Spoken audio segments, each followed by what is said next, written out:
అటువంటి స్థానిక సంఘ కాపరి ప్రియ తమ్ముడు మరి సువర్ణరాజు గారికి వారి కుటుంబానికి నా హృదయపూర్వకమైన వందనాలు నేను వారికి తెలియజేస్తూ ఉన్నాను.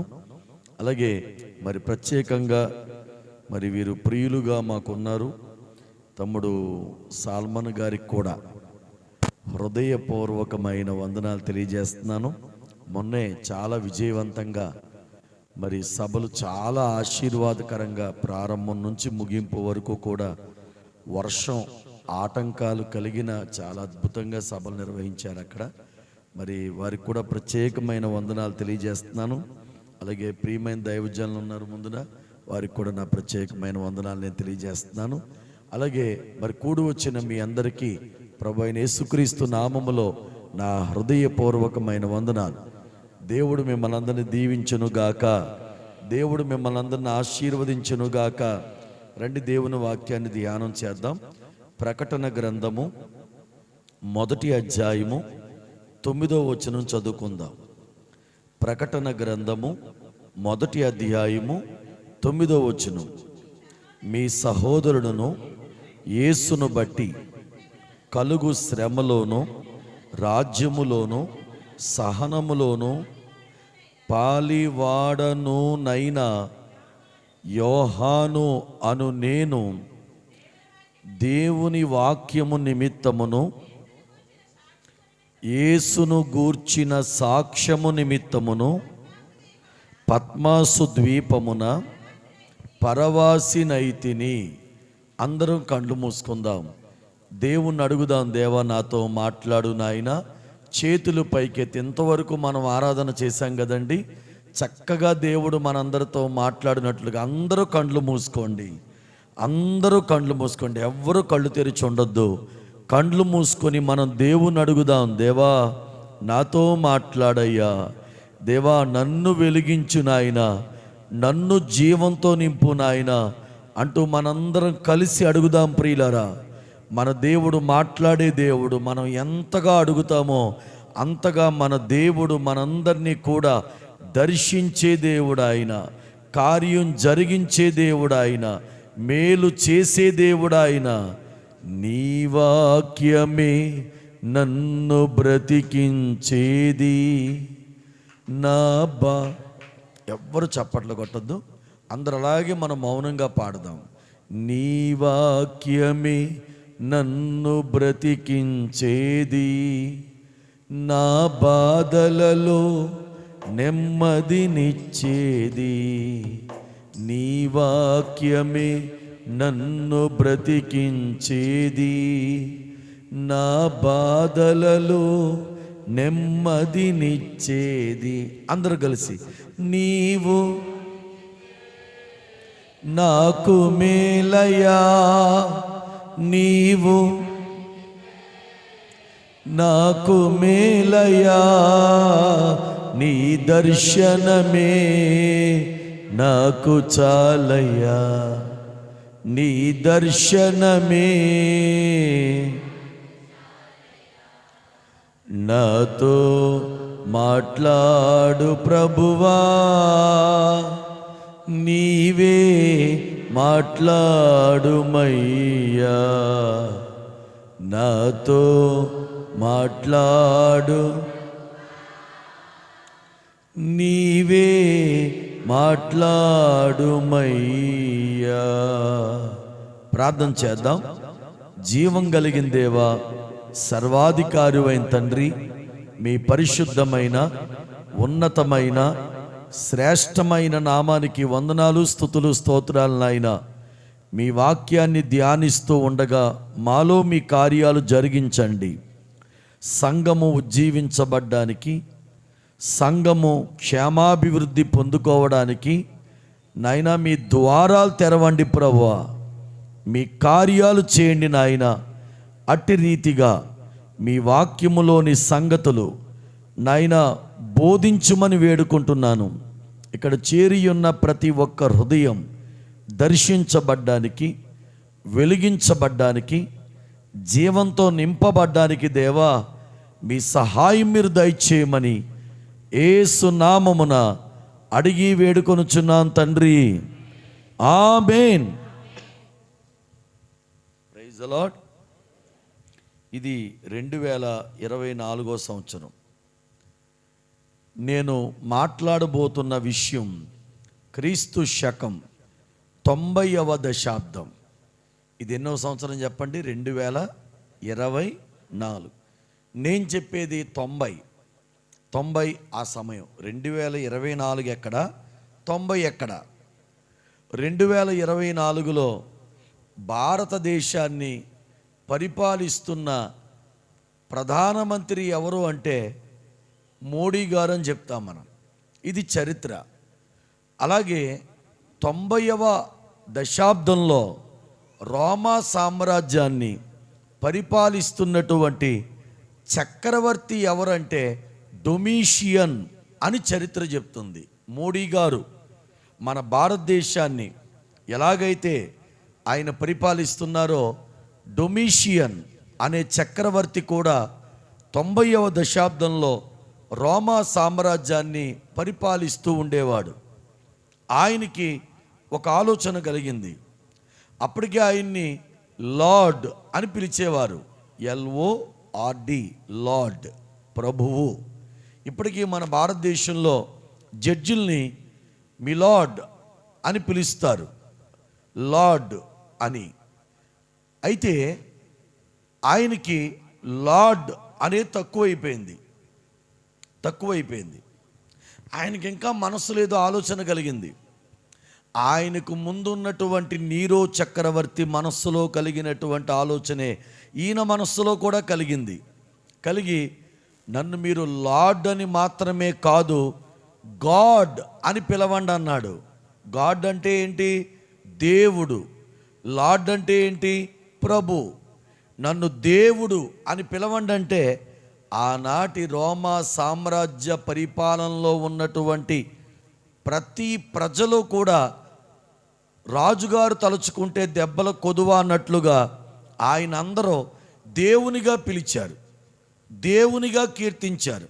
కానీ ఆ సామ్రాజ్యంలో అస్సలు ఆయన్ని దేవునిగా అంగీకరించని ఏకైక జనాంగం ఎవరంటే క్రైస్తవ జనాంగము. దేవునికి స్తోత్రం కలుగును గాక. వాళ్ళు ఏం చెప్పారో తెలుసండి? నువ్వు మాకు రాజువి, నువ్వు మాకు చక్రవర్తివి, నువ్వు మాకు ప్రభువువి, ఓకే అక్కడి దాకా ఒప్పుకుంటాం. కానీ నువ్వు మాకు దేవుడు కాదు.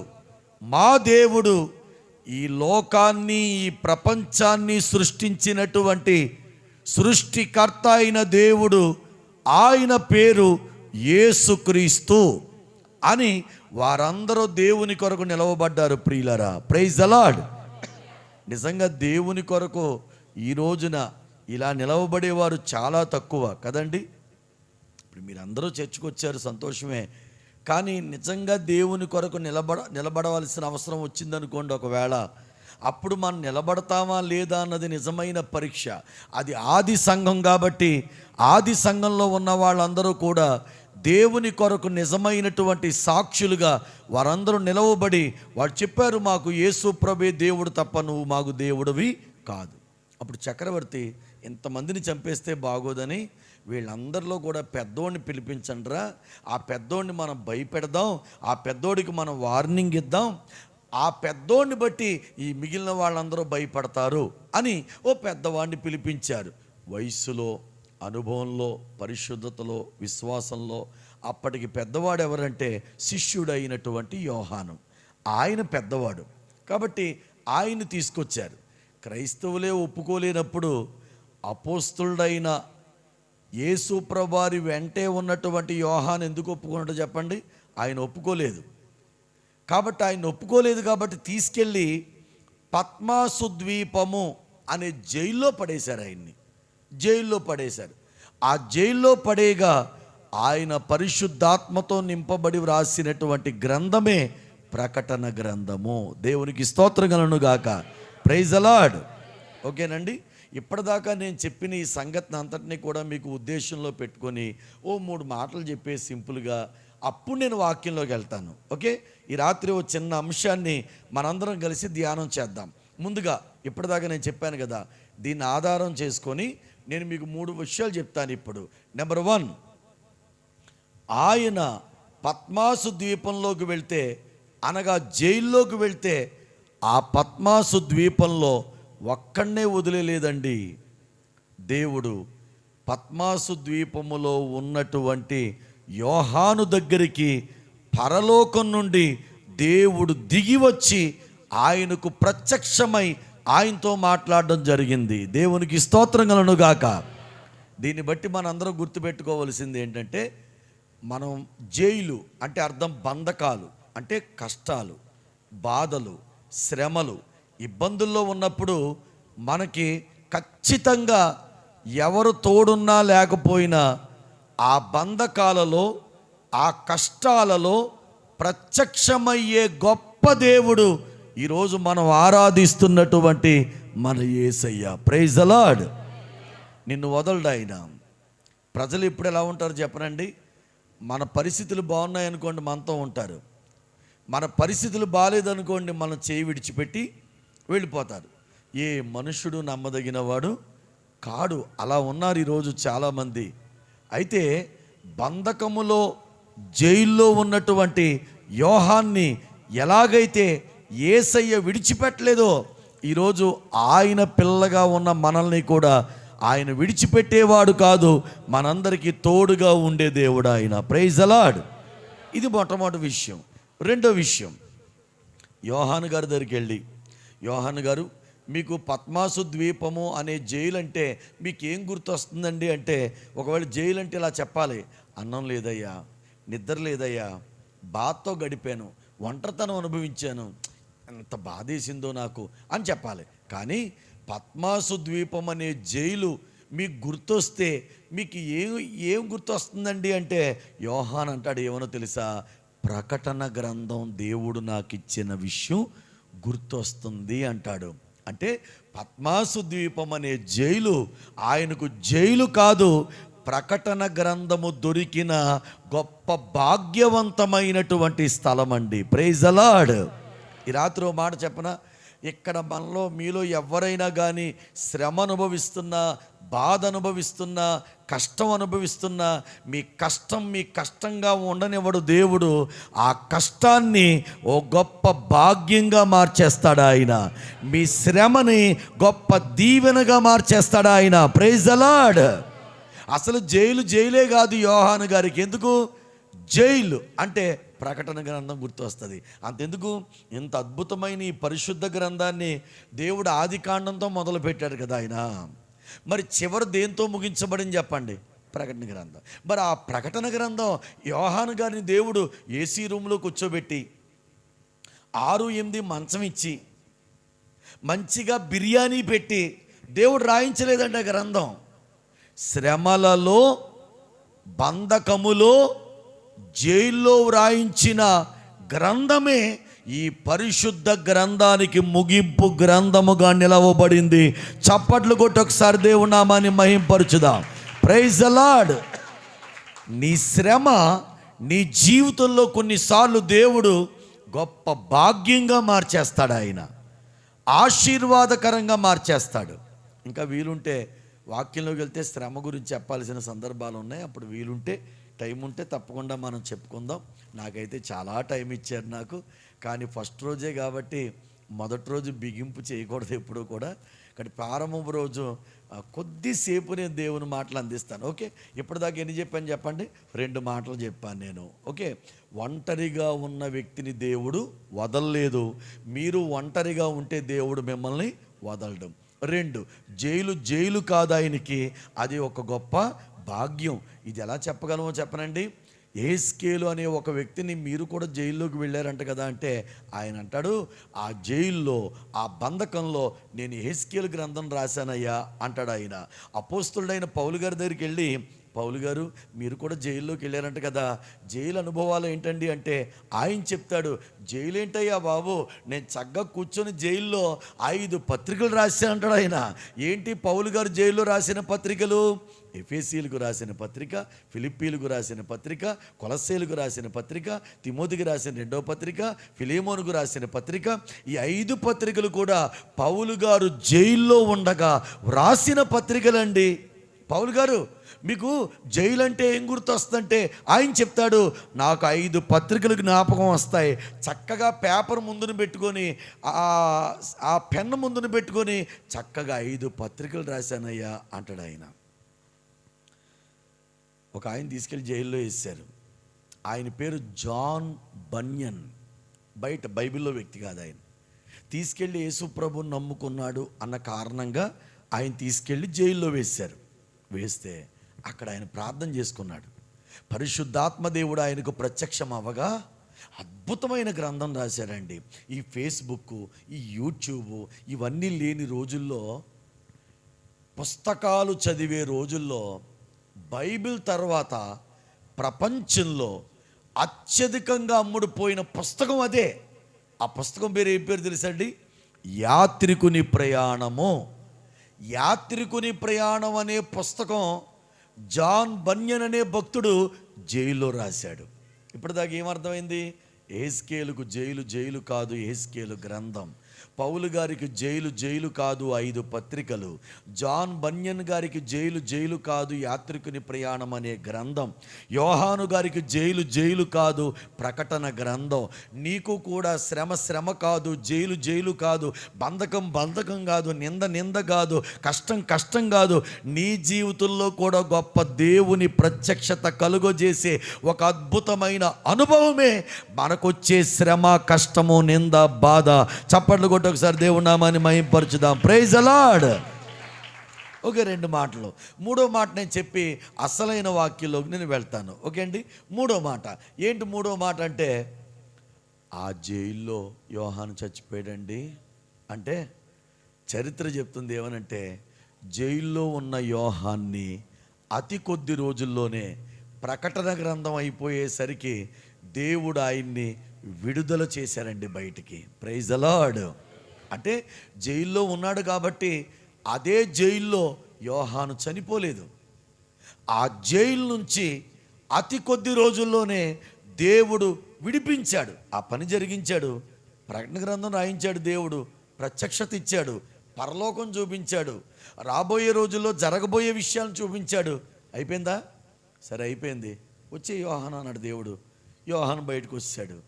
అంటే 3వ విషయం, చెరలో ఎంతో కాలం మనం ఉండం, ఒకరోజు విడుదల అనేది ఉంది. Praise the lord.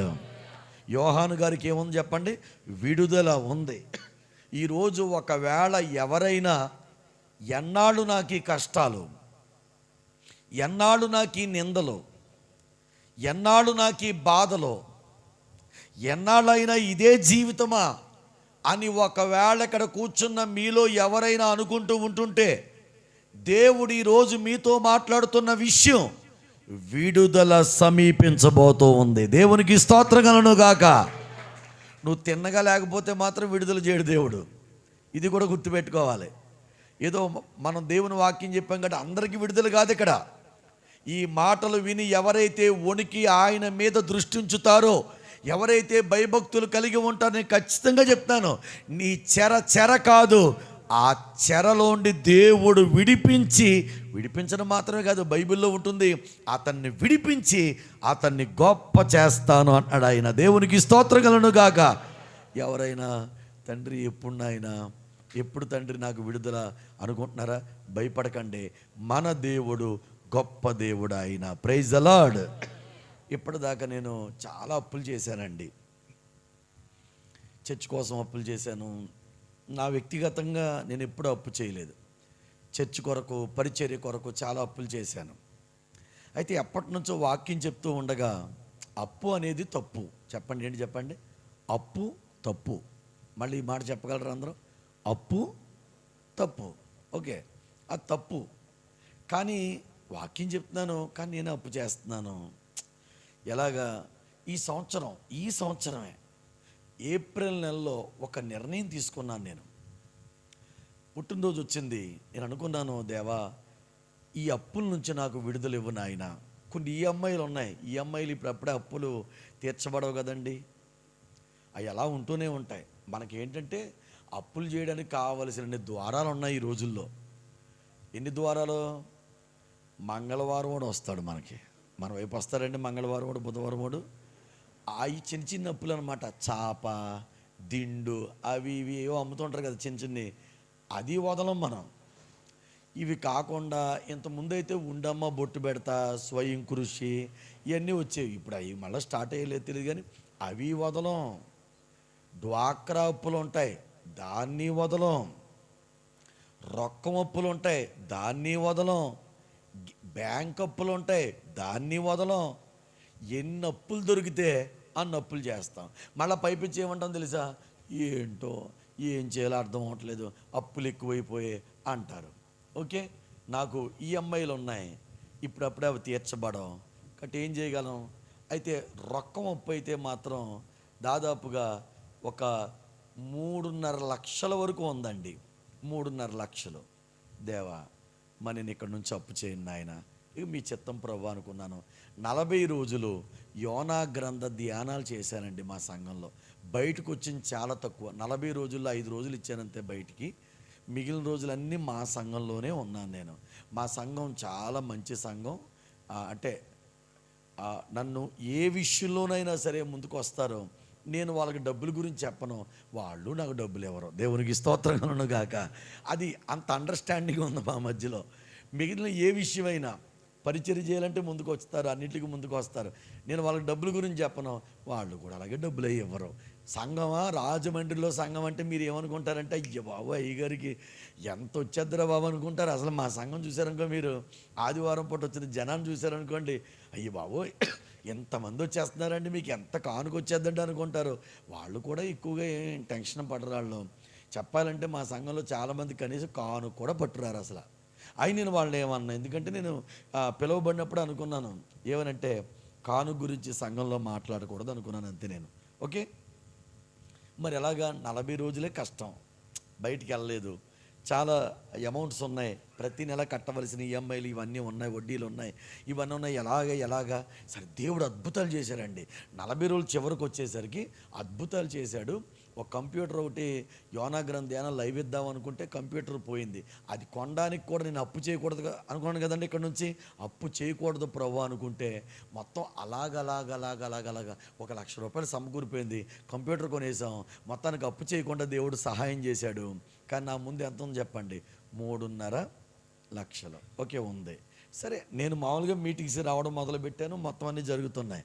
అయితే అద్భుతం ఏంటి తెలుసండి, ఈ నిర్ణయం తీసుకున్న 25 రోజుల తర్వాత దేవుడు నన్ను పరీక్షించడం మొదలుపెట్టాడు. నేనేమైనా అప్పు చేస్తానా? నాకు దాని ఏమంటారు, క్రెడిట్ కార్డ్స్ వాళ్ళు ఫోన్ చేశారు, చాలా లోన్స్ నా ముందుకు వచ్చాయి. అవన్నీ వస్తున్నప్పుడు దేవుడు నన్ను పరిశీలిస్తున్నాడు, వీడు తీసుకుంటాడా తీసుకోడా. నేను అన్నిటికీ ఏం చెప్పానంటే నో అని చెప్పాను. అంతకుముందు అప్పు వచ్చేస్తుంది అనుకో, కమాన్ అనేవాడిని అన్నమాట, కమాన్ అనేవాడిని, ఎంత వచ్చినా కమాన్ అనేవాడిని. కానీ ఇప్పుడు ఏం చెప్పానంటే, వద్దండి. డ్వాక్రా అప్పు కూడా ఎవరో చెప్పారు, వద్దొద్దు, దేవుడు కార్యం చేస్తాడు కదా, మళ్ళీ నేను అప్పు చేసి ఎందుకు కొనడం, దేవుడు ఇస్తే ఉన్నవ్వండి. ఇప్పటిదాకా అలాగే చేసి అన్నీ కొన్నాను, ఇక మీద నా చేతులు కాల్చదలుచుకోవట్లేదు, నేను దేవుని అడుగుతున్నాను, నేను అప్పు చేయకూడదు ప్రభా అని చెప్పి అన్నాను. నిజంగానండి, 4 రోజులు గడిచిందండి. మా చర్చిలో ఒక అబ్బాయికి స్వీడన్లో ఉద్యోగం వచ్చింది. స్వీడన్ వెళ్ళాడు. అప్పటికే వెళ్ళిన తర్వాత ఆ అబ్బాయికి 6 నెలల శాలరీ పడిందండి. ఒకేసారి వేశారంట ఆ అబ్బాయికి. 6 నెలల శాలరీలో నాకు ఆ అబ్బాయి ప్రేమపూర్వకంగా 10వ భాగం మొత్తానికి పంపిస్తే, ఆ 10వ భాగం ఎంతో తెలుసండి?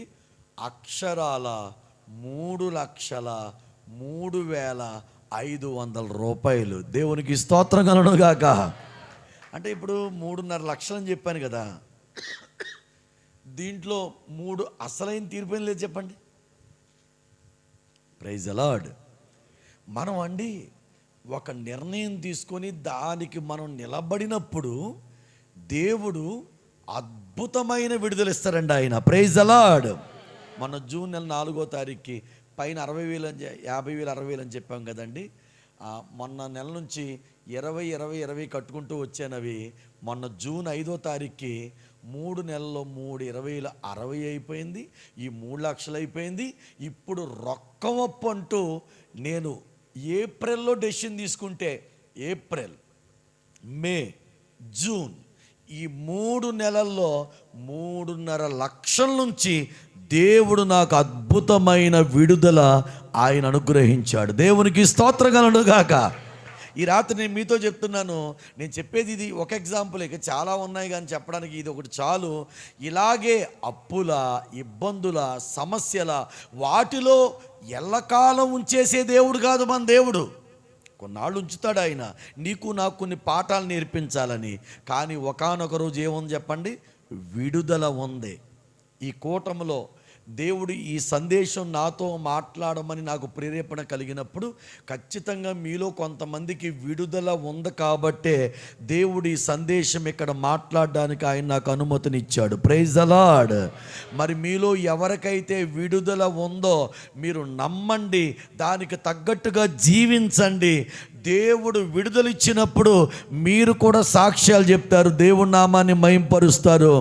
ఏ చెరలో, ఏ బంధకంలో, ఏ జైల్లో నిన్ను అలా ఉంచే దేవుడు కాదు ఆయన. విడుదల సమీపిస్తూ ఉంది. విశ్వాసంతో ఉండండి, నమ్మకంతో ఉండండి, ప్రార్థన చేసుకోండి. దేవుడు ఖచ్చితంగా గొప్ప విడుదల కార్యాలు మనందరి జీవితాల్లో, విశ్వసించిన వారి జీవితాల్లో ప్రత్యేకంగా జరిగించునుగాక. ఆమేన్. Very good. ఇప్పుడు మన అంశంలోకి వెళ్ళిపోదాం. ఇది చిన్న ఉపోద్ఘాతం లాంటిది, ఓకేనండి. మన అంశం పేరు నేను మీకు 3 సార్లు చెప్తాను, నేనే చెప్తాను, జాగ్రత్తగా వినండి. మీరు నాకు 3 సార్లు చెప్పాల్సి ఉంటుంది, ఓకేనండి. మన అంశం పేరు ఏంటంటే ఆత్మవశము. నెంబర్ 1. నెంబర్ 2, రెండోసారి కూడా నేనే చెప్తున్నాను, ఆత్మవశము. ఓకేనండి, వినబడింది కదా. మూడోసారి కూడా నేనే చెప్తాను, ఆత్మవశము. ఓకే, 3 సార్లు అయిపోయింది. ఇప్పుడు మీ 3 సార్లు ఆగండి. ఫస్ట్, మొదటిసారి, రెండోసారి, మూడోసారి, 6 సార్లు అయిపోయింది కదా. 7వసారి మనందరం కలిసి ఒకేసారి చెప్దాం. అంశం పేరు రెడీ, 1 2 3, ఆత్మవశము. Praise the Lord. ఏ వశం అండి? ఓకే, దీనికి 3 మెసేజ్లు ఉన్నాయి. ఇదే వచనాన్ని ఆధారం చేసుకొని నేను 3 మెసేజ్లు చెప్తాను. Part 1, part 2, part 3. ఇలా అంటే చాలామందికి అర్థం అవ్వదు. మన సహోదరులకి, తల్లులకి ఎలా అర్థం అవుద్దంటే చాలామందికి ఎపిసోడ్ 1, ఎపిసోడ్ 2, ఎపిసోడ్ 3 అంటే బాగా అర్థం అవుద్ది. ఓకే, నిన్న ఎపిసోడ్, మొన్న ఎపిసోడ్ లాగా ఈ వాక్యం 3 ఎపిసోడ్లు. ఎన్ని ఎపిసోడ్లు చెప్పండి? 3 ఎపిసోడ్లు. నేను దీంట్లో ఏది చెప్పాలి అనుకుంటూ వస్తూ ఉండగా 3వది, లాస్ట్ అండ్ ఫైనల్ పార్ట్ ఈ రాత్రి నేను మీ మధ్యలో ధ్యానం చేయబోతున్నాను. ఆఖరి ఎపిసోడ్ చూసారా, ఫస్ట్ ఎపిసోడ్ లేకుండా, సెకండ్ ఎపిసోడ్ లేకుండా మీకు దేవుడు డైరెక్ట్గా నేరుగా క్లైమాక్స్ ఎపిసోడ్ అనమాట ఇది. ఏ ఎపిసోడ్ చెప్పండి? ఎప్పుడో ఒకప్పుడు నేను ఇక్కడికి వస్తానో, లేకపోతే ఇక్కడికి వస్తానో, అక్కడికి వస్తానో, ఫస్ట్ 2 ఎపిసోడ్స్ చెప్తాను. ఎప్పుడో ఒకప్పుడు ఆత్మవశములో ఇది ఫైనల్ ఎపిసోడ్. ఫైనల్ ఎపిసోడ్ ఏంటంటే, ఫస్ట్ ఎపిసోడ్ ఏంటంటే ఆత్మవశమైన వారి జాబితా. 7 ఉంటారు. 7 అనుభవాలు చెప్తాను, అది ఫస్ట్ ఎపిసోడ్. ఆత్మవశం ఎందుకు కాలేకపోతున్నామో 2వ ఎపిసోడ్ 3 కారణాలు చెప్తాను. 3వ ఎపిసోడ్ 3వ భాగం ఏంటంటే, మనం ఆత్మవశం కావాలంటే ఏం చేయాలి బైబిల్ ప్రకారం. ఇదండి ఇప్పుడు నేను చెప్పబోయే విషయం. ఓకే, అసలు ముందు ఆత్మవశం అంటే ఏంటో మనకు తెలియాలి. ఆత్మవశం అంటే ఏంటో మనకి తెలియాలి. చూడండి జాగ్రత్తగానా. టీవీ ఉంటుంది కానీ టీవీ పనిచేయాలంటే మనందరికీ కావలసినటువంటి ఒక అద్భుతమైన సాధనం ఏంటి చెప్పండి? అంటే టీవీ దగ్గర మనం కూర్చున్నప్పుడు ఎక్కువగా మనం దాన్ని పట్టుకొని దాన్ని ఎక్కువగా మనం వాడుతుంటాం. ఏంటది? Very good. చూసారా, ఇప్పుడు నేను ఏమంటాను చెప్పనా, టీవీ ఎవరి వశంలో ఉందో చెప్పనండి? రిమోట్ వశంలో ఉంది. వెరీ గుడ్ అండి, బాగా చెప్పారు. అర్థమైందా మీకు? ఇప్పుడు వశం అంటే అర్థమైందా? అంటే అర్థమేంటి? ఎంత పెద్ద టీవీ ఉండొచ్చు, అదేంటో దానంతటిది పలకలేని పరిస్థితుల్లో ఉంది. అందుకు కారణం ఏంటంటే ఒక రిమోట్ ఉంది. ఆ రిమోట్ వశంలో ఈ టీవీ ఉంది. అందుకే ఆ రిమోట్లోంచి జెమినీ అని నొక్కితే జెమినీ వస్తుంది, TV9 అని నొక్కితే TV9 వస్తుంది. ఈలోపు మన విశ్వాసులు ఎవరైనా వస్తున్నారనుకోండి, ఏ ఈటీవీ మా టీవీ పెట్టుకున్నారనుకోండి, మీరు విశ్వాసులు వస్తున్నప్పుడు ఇలా చూసుకుంటారు, కిటికీలోంచి వాటిలోంచి వీటిలోంచి కొంతమంది అలా వస్తున్నారనుకోండి, జస్ట్ వాళ్ళు చూసారనుకో శుభవార్త, అంతే సింపుల్. దాంట్లో ఈలోపు చాలునయ్యా వచ్చిన వాళ్ళకి అయ్యి బాబోయ్ ఎంత భక్తి పరులు అనుకుంటారు కదా. చూసినట్టే మనం అస్తమాను శుభవార్త చేస్తున్నామేమో అనుకుంటారు చాలామంది.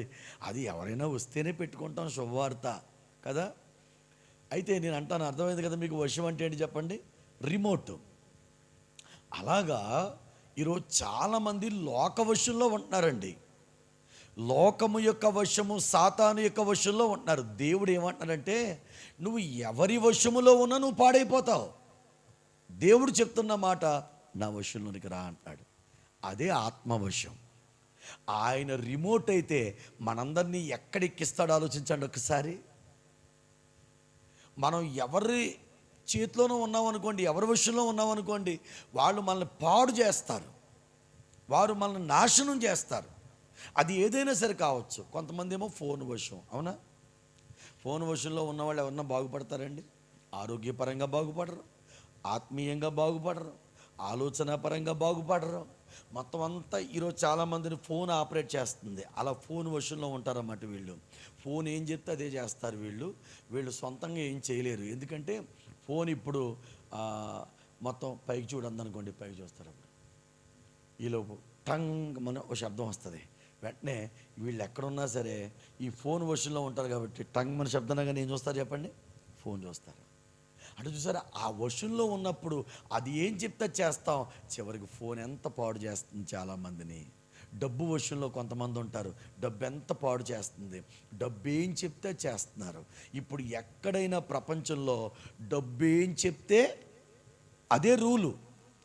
డబ్బు ఎవరి దగ్గర ఎక్కువ ఉంటే వాళ్ళు చెప్పిన మాటే ప్రజలు వింటున్నారు. డబ్బు వశం, ఫోన్ వశం, మనుషుల వశం, సాతాను వశం, టీవీ వశం, ఎలాగైతేనే మొత్తమే చాలా వశాలు ఉన్నాయి. అయితే ఈ రాత్రి దేవుడు అన్నాడు, నువ్వు ఎవరి వశములో ఉన్నా అది నిన్ను పాడు చేస్తుంది, నా వశంలోనికి రా అన్నాడు దేవుడు. కాబట్టి ఆత్మవశము అంటే ఇది దేవుని వశము. మనందరము ఆత్మవశములోనికి వచ్చుదుముగాక. మరి రావాలంటే ఏం చేయాలి? 3 కారణాలు, 3 విషయాలు యోహాను జీవితంలోంచి ఒకసారి చదవండి. ప్రకటన గ్రంథం 1వ అధ్యాయము 9వ వచనం. అమ్మా చాలండి, అయిపోయింది. ఇదే ఫస్ట్ మాట. ఎందుకంటే మీరు 10వ వచనం ఒకసారి చదివితే 10వ వచనం ఏముందో చూడండి. ప్రభు దినమందు ఆత్మవశుడనయ్యుండగా, చాలమ్మా.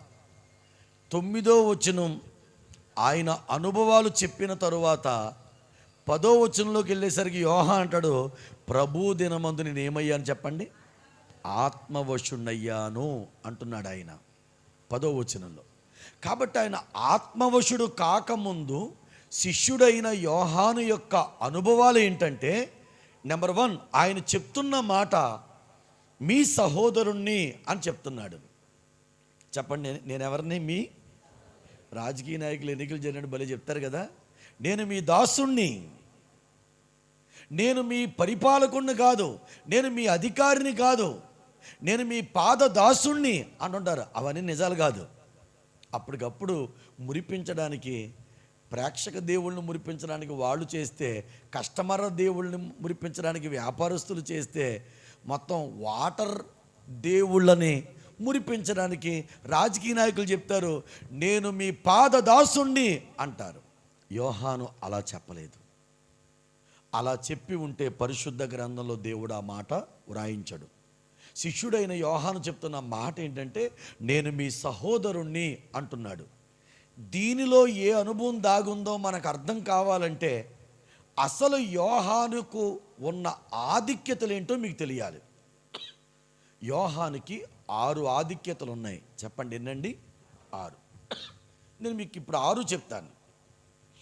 ఆధిక్యతలు ఉన్న ఈయన చెప్తున్న మాటలు తెలుసండి, నేను మీ సహోదరుణ్ణి. అబ్బా, మామూలుగా స్టార్టింగు మా పాస్టర్ గారు ఎలా ఉంటుందంటే, బ్రదర్ ప్రేమరాజు అవుతాడు ఫస్ట్. స్టార్టింగ్ ఎవరు చెప్పండి? బ్రదరు ప్రేమరాజు. తర్వాత కొన్నాళ్ళకి పాస్టర్ ప్రేమరాజు అవుతాం, తర్వాత కొన్నాళ్ళకి రెవరెండ్ ప్రేమరాజు అవుతాను, కొన్నాళ్ళకి రెవరెండ్ డాక్టర్ ప్రేమరాజు అవుతాను, మరికొన్నాళ్ళకి రైట్ రెవరెండ్ డాక్టర్ ప్రేమరాజుని అవుతాను, మరికొన్నాళ్ళకి బిషప్ రైట్ రెవరెండ్ డాక్టర్ ప్రేమరాజుని అవుతాను, మరికొన్నాళ్ళకి most bishop right reverend doctor Premaraju. చూసారా నా ఎదుగుదల? ఆ ఎదుగుదల వచ్చిన తర్వాత ఇప్పుడు చాలామంది ఏమంటున్నారో చెప్పనండి, నాకు ఈ కుర్చీ వేస్తావు నువ్వు అంటున్నారు. ఏంటి నాకు అలాగా అంటున్నారు. అంటే ఆ స్థాయికి వెళ్ళిన తర్వాత చాలామంది మళ్ళీ కిందకి దిగడం లేదు. ఎవరైనా సరే చూడండి, ఇప్పుడు మీరు డాబాలో ఉన్నారు, ఒక్కసారిగా మిమ్మల్ని పాకలో ఉండమంటే ఎలా ఉంటుందో చెప్పండి, మీకు కష్టం. కానీ యోహాను దేవుడు చాలా దీవించాడు. అయినా అంత దీవించబడిన తర్వాత కూడా ఏమంటే తెలుసండి, నేను మీ సహోదరుడు అని చెప్తున్నాడు. ఎంత దీవించబడ్డాడు? 6 విషయాలు చెప్తాను, 6 మీ మనస్సులో రాసుకునేలాగే చెప్తాను నేను, ఓకేనండి? యోహాను ఎవరు? 6 మాటలు చెప్తాను. నెంబర్ 1 చెప్తున్నాను, చూడండి జాగ్రత్తగా. 12 మందిలో ఒక్కడు. యోహాను ఎవరు చెప్పండి? 12 మందిలో ఒక్కడు. ఒకసారి ఈ మాట అందరూ చెప్తారు ఒకసారి. యోహాను ఎవరు చెప్పండి? వెరీ గుడ్ కదండి, ఇది చెప్పడానికి ఈజీగానే ఉంది కదా, అందుకే చెప్తున్నాను. ఓకే, మళ్ళీ ఒకసారి గట్టిగా చెప్తారు. యోహాను ఎవరు చెప్పండి? గ్రేటా అంటే గ్రేటే. ఎందుకో చెప్పనా, యేసు ప్రభువారు తన వెంట శిష్యులుగా ఉండడానికి 12 మందిని ఏర్పాటు చేసుకున్నాడు ఆయన. కొన్ని లక్షల మంది ప్రజలు జీవిస్తూ ఉంటుంటే ఆ లక్షల మంది ప్రజల్లో యేసు ప్రభువారు 12 మందిని ఎన్నుకున్నాడు. ఆ 12 మందిలో ఒక్కడు యోహాన్ అంటే అది ఎంత గొప్ప ప్రియులరా! Praise the Lord. ఇప్పుడు నేను అంటాను, ఆ ఆధిక్యత దేవుడు మనకు కూడా ఇచ్చాడు. ఏంటో చెప్పనా, కొన్ని వేల మంది ప్రజలు చుట్టుపక్కల ఈ ఊర్లో ఉండగా, వందల మంది ప్రజలు ఈ చుట్టుపక్కల ఈ ఊర్లో ఉండగా, దేవుడు మిమ్మల్ని వాళ్ళందరిలో ఒక్కరిగా కాక సంఘములో ఒక్కరిగా దేవుడు మిమ్మల్ని నిలవబెట్టాడు. ఇది మన ఆధిక్యత. Praise the Lord. ఏమండి, మీరు గమనించాలి, అక్కడ యోహాను ఆధిక్యత 12 మందిలో ఒక్కడైతే, మన ఆధిక్యత ఏంటో చెప్పనా, నేను సంఘములో ఒక్కడిని. Praise the Lord. చాలామంది అనుకుంటారు ఏమనంటే, సంఘానికి రావడం వల్ల, మీరు సంఘానికి రావడం వల్ల పాస్టర్ గారి గొప్ప అనుకుంటారు కొంతమంది. కొంతమంది అనుకుంటారు సంఘానికి రావడం వల్ల యేసు ప్రభువారి గొప్ప అనుకుంటారు. మరి కొంతమంది అంటారు, అయ్య బాబోయ్ ఆయనండి మారిపోయారండి, చర్చకొచ్చారండి, మనకి ఎంత గ్రేట్ అండి అంటారు చాలామంది. సినిమా యాక్టర్లు మారిపోయారు అనుకోండి, ఆ సినిమా యాక్టర్ మారిపోయారండి, ఎంత గ్రేట్ అండి, యేసు ప్రభు నమ్ముకున్నారంట. ఒక విషయం గమనించాలి, ఒక వ్యక్తి సంఘానికి రావడం ద్వారా ఆ వ్యక్తికి ఆధిక్యత తప్ప అది సంఘానికి ఆధిక్యత కాదు. సంఘానికి రావడం వల్ల మీకు ఆధిక్యత. Praise the Lord. అంతే తప్ప మీరు రావడం వల్ల సంఘం గొప్పదైందని కాదు. సంఘం ఎప్పుడు గొప్పదే. ఎవరు వచ్చినా ఎవరు రాకపోయినా యేసు ప్రభు గొప్పవాడే, సంఘం ఎప్పుడు కూడా గొప్పదే. కాబట్టి మనం రావడం వల్ల సంఘానికి ఆధిక్యత కాదు, నాకు ఆధిక్యత. Praise the lord. ఓ విషయం చెప్తాను, ఎలా ఆధిక్యత అండి అంటే ఇలా చెప్తాను. ఏమనంటే, మన చర్చిలో సుబ్బారావు గారు ఎవరిని ఉన్నారో తమ్ముడు, అప్పల నరసయ్య గారు ఎవరు లేరు కదా, ఆ పేరు వాడుకోవచ్చా అండి? నాకు ఇష్టం సుబ్బారావు అనే పేరు, ఎక్కువ అదే వాడుకుంటూ ఉంటాను. మరి అప్పల నరసయ్య పేరు వాడుకుందాం. చెప్పండి, ఏంటి చెప్పండి? అప్పల నరసయ్య. ఒక వ్యక్తి లోకంలో ఉన్నప్పుడు అతని పేరు అప్పల నరసయ్య అనుకుందామండి, అప్పల నరసయ్య. ఓకే, ఇప్పుడు అతను బయట ఉన్నప్పుడు అతని స్నేహితులు ఏమని పిలుస్తారు? అతన్నే ఒరే అప్పిగే అంటారా, ఒరే నరిసిగే. ఒకవేళ అతను ఏమన్నా కొంచెం పొట్టోడు అనుకోండి, ఒరే పొట్టప్పిలిగే, పొట్టప్పిగే, ఒరే పొట్టి నరిసిగే, ఇలా కదా పిలుస్తారు, ఇలా కదండి. కానీ లోకములో ఒరే, పొట్టి, అప్పిగే, నరిసిగే అని లోకంలో పిలిస్తే, ఆ అప్పల నరసయ్య దేవుని మందిరానికి రాగానే ఇప్పుడు మా పాస్టర్ గారు ఏమని పిలుస్తుందో తెలుసండి? మన మధ్యలో ఉన్న బ్రదర్ అప్పల నరసయ్య గారు. ఏంటి బ్రదర్ అప్పల నరసయ్య గారు వచ్చేసింది దీనికి. బయటికి గారు రావాలంటే డబ్బులు ఇచ్చి గారు రప్పించుకోవాలి. అది ఆ ఒక్క పూటే గారు, మళ్ళీ డబ్బులు ఇవ్వకపోతే మళ్ళీ గారు ఉండదు. కానీ ఒక వ్యక్తి సంఘానికి వచ్చిన తరువాత బ్రదర్ అప్పల నరసయ్య గారు ముందుకొచ్చి ప్రార్థన చేస్తారు, వాక్యం చదువుతారు. మన మధ్యలో ఉన్న అప్పల నరసయ్య గారు ముందుకొచ్చి సాక్ష్యం చెప్తారని మీ పేరు తర్వాత మీకు గౌరవము గారు అని ఇచ్చేదేంటో తెలుసండి, సంఘము. చప్పట్లు కూడా దేవుని నామాన్ని మహింపరచండి. Praise the Lord. ఈ లోకంలో మీరు బయటికి వెళ్తే ఈ గౌరవం మీకు బయట దక్కదు, కానీ సంఘంలో అలా కాదు. దైవజనుడు హృదయపూర్వకంగా మిమ్మల్ని గౌరవిస్తాడు. Praise the lord. నాటకాలు ఉండవండి ఇక్కడ. బయట అనుకో మీ స్నేహితులు, మీ బంధువులు మీ ముందేమో మిమ్మల్ని గారుని పిలిచి మిమ్మల్ని గౌరవించి మీరు అలా ఒక అడుగు ముందుకేసిన తర్వాత వెనక్కి వచ్చేసరికి మీ గురించి లేనిపోని చెడ్డ మాటలు చాలా పలుకుతారు వాళ్ళు. కానీ సంఘ కాపరి అలా కాదు, ఇక్కడ ఉన్న ఆత్మీయులు అలా కాదు. మీరు వచ్చిన తర్వాత మిమ్మల్నిగా గౌరవిస్తారండి. అది సంఘంలో తప్ప బయట ఎక్కడా కూడా మనకి దొరకదు. నేను యూత్ నడిపించేటప్పుడు ఒక అబ్బాయి వచ్చాడు. ఫస్ట్ యూత్ నడిపించేవాడిని, సంఘం కాదు, కానీ చాలా స్ట్రిక్ట్గా సంఘం కంటే బాగా నడిపించేవాడిని నేను. అప్పుడు ఆ అబ్బాయి వచ్చినప్పుడు నేను అడిగాను, ఆ అబ్బాయి పేరు ఏం పేరు అంటే బోల్ట్ అన్నారు. ఏంటి బోల్ట్ తెలుసు కదా. నేను అనుకున్నాను వాళ్ళ అమ్మగారు వచ్చారు, అమ్మ మీ అబ్బాయి పేరు ఏం పేరు అమ్మ అన్నాను. బోల్ట్ బాబా అన్నారు. ట్యూషన్కి వస్తున్నాడు ఆ అబ్బాయి. నాకు అనిపించింది బోల్ట్ ఏంట్రా, ఎవరైనా పిల్లలకి పేర్లు పెడితే మంచి పేర్లు పెడతారు కానీ BOLT బోల్ట్ ఏంటబ్బా బోల్ట్ అని పేరు పెట్టారని ఎవరు చూసారు. వాళ్ళ అమ్మగారు బోల్ట్ అని పిలుస్తున్నారు, కుర్రోళ్ళు అందరూ బోల్ట్ అని పిలుస్తున్నారు, అందరూ ఒరే బోల్ట్ అని పిలుస్తున్నారు వాడిని. ఒకరోజు నేను కూడా ప్రార్థన చేస్తూ మరి ఏం చేస్తాం, బోల్ట్ని దీవించండి ఆయన అని ప్రార్థన చేశాను. నాకు నచ్చలేదు ఈ ప్రార్థన. అప్పుడు వెంటనే నేను ఏం చేశానంటే ఆయన పిలిచి, ఒరే తమ్ముడా నిజంగా చెప్పు నీ పేరు ఏంట్రా అంటే బోల్ట్ అన్నయ్య. ఒరే అలా కాదురా, బోల్ట్ ఏంట్రా పేరంటే, అంతగా ఆడ అసలు పేరు ఆడే మర్చిపోయాడు. ఈ బోల్ట్ అనే పేరు వాడికి అంతలా వచ్చేసింది. అప్పుడు రే అమ్మ పెట్టిన పేరు ఉంటుంది కదా, స్కూల్లో పేరు ఏంటంటే అప్పుడు చెప్పాడు, స్కూల్లో పేరు అన్నయ్య మురళి అన్నయ్య అన్నాడు. వాడు అసలు పేరు ఏంటి చెప్పండి, వాడే మర్చిపోయాడు. వాడిని అంతగా అందరూ ఏమని పిలవడం మొదలంటే బోల్ట్ అన్నారు. అప్పుడు నేను యూత్ మీటింగ్లో నిలవబడి చెప్పాను, ఒక మనిషి మారాడు అనడానికి సాదృశ్యం ఏంటంటే మనం ఎదుటి వ్యక్తుల్ని పలకరించే విధానమే. మీరు యూత్ మీటింగ్కి వస్తున్నారంటే తమ్ముళ్ళారా చెల్లెళ్ళారా, మీ సాటి వారిని మీరు పిలిచే విధానంలో సంస్కారంలోనే మీలో క్రీస్తు ఉన్నాడా లేదా అనేది తెలిసిపోద్ది. ఆ తమ్ముడు పేరు మురళే, కానీ మీరు అందరూ బోల్ట్ అని పిలుస్తున్నారు. బోల్ట్ అని ఎందుకు పిలుస్తున్నారు మీ డౌట్ రావాలి కదా. ఇప్పుడు అడిగాను నేనండి, మరి నేను బోల్ట్ అని ఎందుకు పిలుస్తున్నారు అంటే, చిన్నప్పుడు అంటే ఆడు ఇలా ఉంటాడండి, మంచి లావుగా దిట్టంగా ఉంటాడు వాడు, బోల్ట్ అనేవాడు. ఆడు చిన్నప్పుడు అంట బోల్ట్ మింగేశాడంట. మింగేస్తే బయటికి రాలేదంటది, ఆడు కడుపులోనే ఉండిపోయిందంట బోల్ట్. సరే చూద్దాం 2 రోజులు చూద్దాం, వీడికి ఏమైనా బలహీనత వస్తే హాస్పిటల్ తీసుకెళ్దాం అనుకున్నారంట. ఏం అవ్వలేదంట, అలాగే వదిలేశారు. అందుకే అప్పటి నుంచి బోల్ట్ మింగేశాడు కాబట్టి ఆయన అక్కడి నుంచి ఆ చిన్న వయసు నుంచి కూడా ఆయన ఏమని పెట్టడం మొదలెట్టారు చెప్పండి, బోల్ట్. కానీ ఎప్పుడైతే యూత్ మీటింగ్కి వచ్చాడో నేను ఆ అబ్బాయి పేరు బోల్ట్ కాదు మురళి అని చెప్పాను. కాబట్టి అప్పటి నుంచి తమ్ముడు మురళి ముందుకు వచ్చి పాట పాడతాడు, ప్రార్థన చేస్తాడు, వాక్యం చదువుతాడు అని తన పేరు నేను మురళి అని చెప్పగా అక్కడి నుంచి యూత్లో ఉన్న వాళ్ళందరూ కూడా మురళి అని పిలవడం మొదలుపెట్టారు. ఇదే స్కూల్లోకి వెళ్ళిన తర్వాత వాడు 9th క్లాస్లో వచ్చాడు. స్కూల్లోకి వెళ్ళిన తర్వాత కూడా వాడిని మురళి అని పిలుస్తుంటే అప్పటి నుంచి మిగిలిన వాళ్ళు కూడా ఆ అబ్బాయిని మురళి అని పిలుస్తున్నారు. అప్పుడు నేను చెప్పాను, నేను ఎవరైనా బోల్ట్ అని పిలిస్తే నువ్వు పలకొద్దు, అసలు ఎవరికి కూడా మురళి అని పిలిస్తే పలుకు, బోల్ట్ అని పిలిస్తే అస్సలు నువ్వు వెనక్కి కూడా తిరిగి చూడొద్దని చెప్పాను. ఇప్పుడు ఆ అబ్బాయి పేరు మురళి, పెళ్ళయింది, ఒక అబ్బాయి ఒక అమ్మాయి. అప్పుడే ఇద్దరిని స్కూల్లో కూడా జాయిన్ చేశాడు ఆ అబ్బాయి.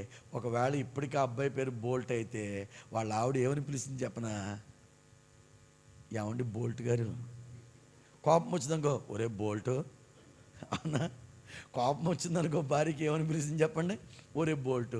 ఇప్పుడు ఆ అమ్మాయికి వీడు ముద్దు పేరు ఏంటో వీడి నిక్నేమ్ ఏంటో కూడా తెలీదు. ఆ అమ్మాయి పెళ్ళైనప్పుడు ఏం పేరంటే మురళి. అమ్మ నీ భర్త పేరు ఏం పేరంటే మురళి అని చెప్తుంది. మందిరానికి రావడం ద్వారా బోల్టు మురళి అయిపోయాడు. దేవునికి స్తోత్రం కలుగును గాక. మీకు అర్థమైందండి? కాబట్టి ఆ అబ్బాయి వచ్చి మారిపోతే సంఘానికి గొప్ప కాదు, ఆ అబ్బాయికి ఆధిక్యత. నీకు గౌరవం ఇచ్చేది దేవుని మందిరం. ఈ గౌరవం నీకెక్కడా, నీ బంధువుల్లో కానీ మీ స్నేహితుల్లో కానీ ఎక్కడా దొరకదండి. నేను అది వ్యక్తిగతంగా అనుభవించాను ప్రియులరా. ఈరోజు కూడా నేను మందిరానికి వెళ్ళిన తర్వాత నాకు వచ్చిన గౌరవం కానీ, నేను దేవుని సేవకుడిని అయిన తర్వాత నాకు దొరికిన ఆధిక్యత కానీ, ఈ లోకంలో బయట డబ్బులు ఇచ్చుకున్నా సరే అంత ఆధిక్యతలు లేవు. Praise the Lord. ఇంకా నిజం చెప్పాలంటే మమ్మల్ని కొత్త అల్లుల్లా చూస్తారు మమ్మల్ని. మా మా మామయ్య గారు మా అత్తయ్య గారు కూడా ఈ రోజుకి అలా చూడరు. ఎక్కడికి వెళ్ళినా పాస్టర్ గారు ఎలా చూస్తారు చెప్పండి? కొత్త అల్లుడు ఇంటికి వస్తే ఎలా ఉంటుందో వాటర్ బాటిల్ దగ్గర నుంచి, అవునా, ఇగో లోపల 2 వాటర్ బాటిల్ ఉన్నాయి మా కోసం చూడండి, ఆల్రెడీ లోపల 2 వాటర్ బాటిల్ ఉన్నాయి. మీరు అల్లుళ్ళు ఎవరైనా ఇంటికి వెళ్తే మీకు వాటర్ బాటిల్ ఇస్తారండి అసలు చెప్పండి? అల్లుళ్ళకి ఎవరో అల్లుళ్ళు కొత్తలో అయితే మనుగుడుపు టైంలో అయితే ఇస్తారు జాగ్రత్తగా డబ్బులు, ఆ టైంలో ఇస్తారు. ఆ తర్వాత ఎన్నాళ్ళని గౌరవించమంటారు చూసారా? సొంత అల్లుడికి కూడా కొన్నాళ్లే గౌరవం, సొంత భర్తకు కూడా కొన్నాళ్లే గౌరవం. స్టార్టింగే ఏవండి, తర్వాత ఏదైనా అవ్వచ్చు. ఓయ్, ఏయ్, ఒరే, అప్పలనరసయ్య పేరుగుడు, స్టార్టింగే గౌరవం. కానీ ఒక విషయం చెప్పనండి మీకు, దేవుని మందిరానికి మీరు వచ్చిన తర్వాత ప్రారంభంలో మీకు దొరికిన గౌరవం మొదలుకొని మీరు చనిపోయేటంత వరకు మీ గౌరవము, మీ ఆధిక్యత సంఘంలో పెరుగుతూనే ఉంటుంది. దేవునికి స్తోత్రం కలుగును గాక. నాకు తెలుసండి, ప్రపంచంలో ఇంత గొప్ప స్థలం ఇంకెక్కడ లేదండి, సంఘం తప్ప. అందుకే నాకు అనిపిస్తుంది, దేవా నేను నీ సంఘంలో లేకపోతే, నేను నీ కుమారుని కాకపోతే, నేను నీ సేవ చేయకపోతే నాకెక్కడ తండ్రి గౌరవం, నాకెక్కడ ఆయన ఆధిక్యత. కాదు విశ్వాసులుగా మీరు కూడా గుర్తుపెట్టుకోండి, సంఘానికి రావడం మీ ఆధిక్యత. Praise the Lord. సంఘానికి రావడం వల్ల పాస్టర్ గారికి ఆధిక్యత కాదు, సంఘానికి రావడం వల్ల ఎవరికి ఆధిక్యత చెప్పండి? మీకు ఆధిక్యత. ఇది మీకు గౌరవం. ఇంకో విషయం చెప్తాను ఆఖరిగా, చాలా ఉన్నాయి కానీ చాలు ఇంకా ఈ మాట మీద. ఓకే, ఇలా అంటాను, ఆధార్ కార్డు ఉందా అండి? లేదా? ఉందమ్మా. రేషన్ కార్డు ఉందమ్మా? ఉంది. ఏటీఎం ఉందా? ఉంది. ఈ కార్డులన్నీ ఉన్నాయి. నిన్నే రామోజీరావు గారు చనిపోయారు. అలా మనం ఎదురు చనిపోతాం.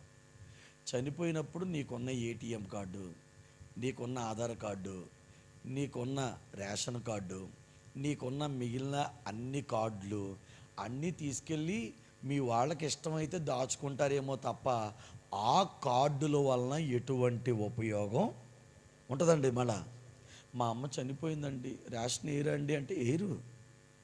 మా అమ్మ చనిపోయిందండి, ఏటీఎం కార్డులో పింఛన్ ఏరండి, ఏరు.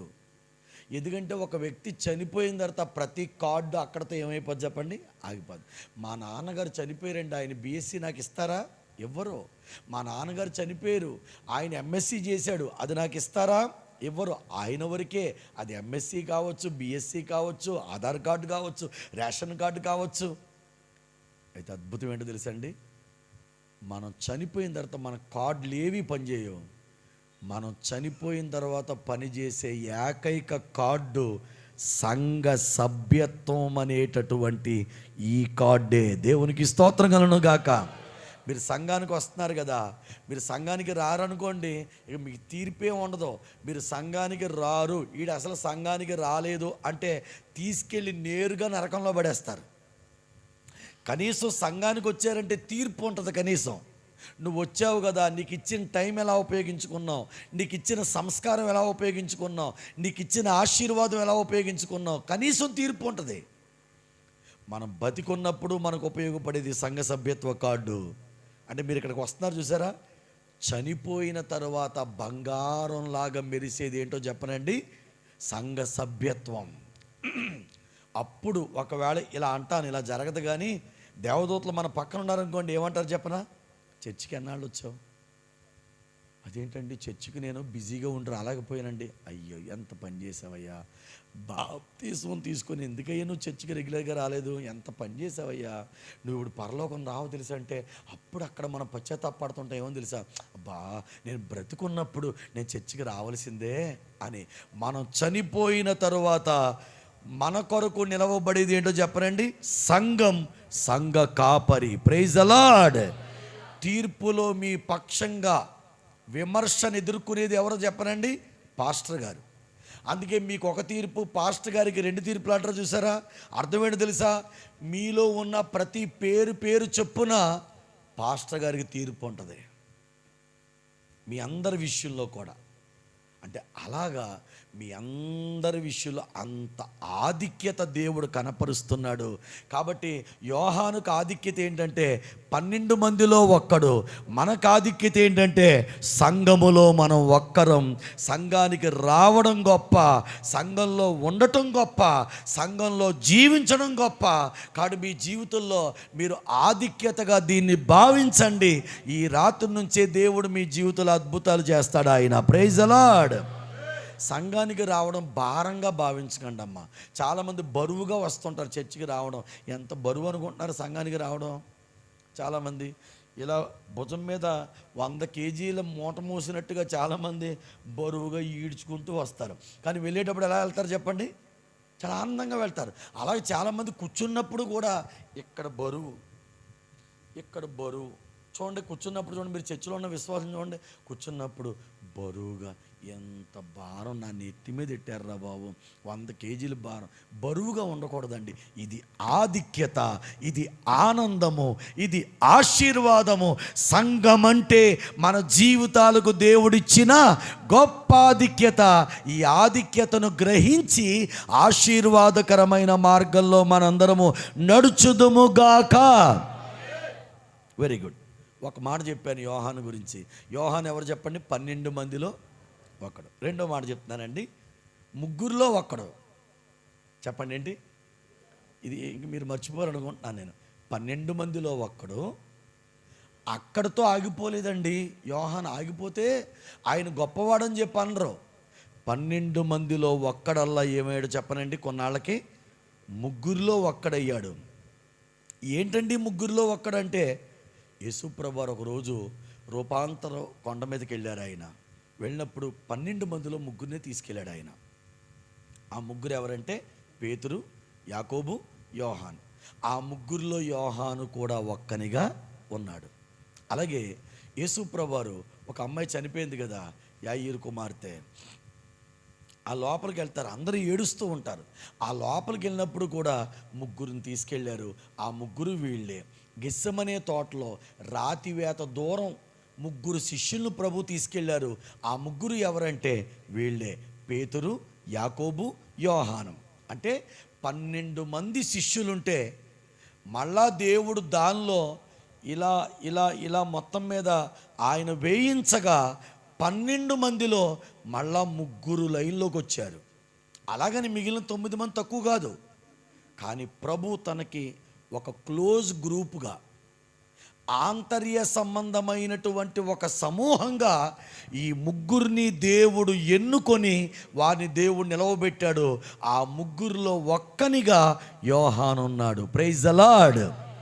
నేనేమంటాను చెప్పనండి, మీరు ఇప్పుడు సంఘంలో ఒక్కరిగా ఉన్నారు, కానీ దేవునికి ఆంతర్య సంబంధంగా మీలో సంఘంలో ఒక్కరిగా అలా మిగిలిపోకూడదు. మీరు ఇప్పుడు మళ్ళీ మీలో కొంతమంది పాస్టర్ గారికి దగ్గర అవ్వాలి.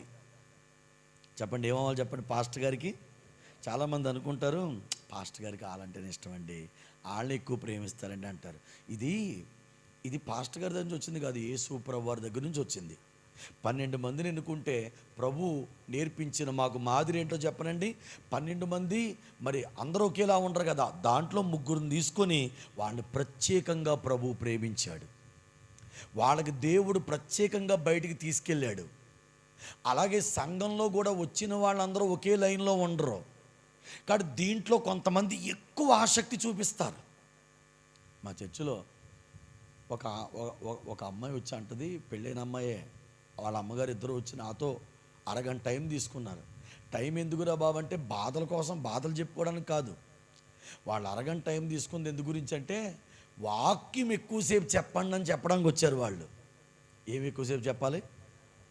మరి మా చర్చిలో ఆదివారం పూట కనీసం గంటం పావు పైగానే వాక్యం చెప్తాను, కానీ వాళ్ళకి సరిపోవట్లేదంట. ఇది వీళ్ళ ఆత్మీయత. కొంతమంది అనుకుంటారు చర్చికి వచ్చిన వాళ్ళు, మా చర్చికి వచ్చిన వాళ్ళనే కొంతమంది 40 నిమిషాలు దాటేసరికి ఇలా కుర్చీలో డ్యాన్స్లు వేస్తుంటారు అలాగా.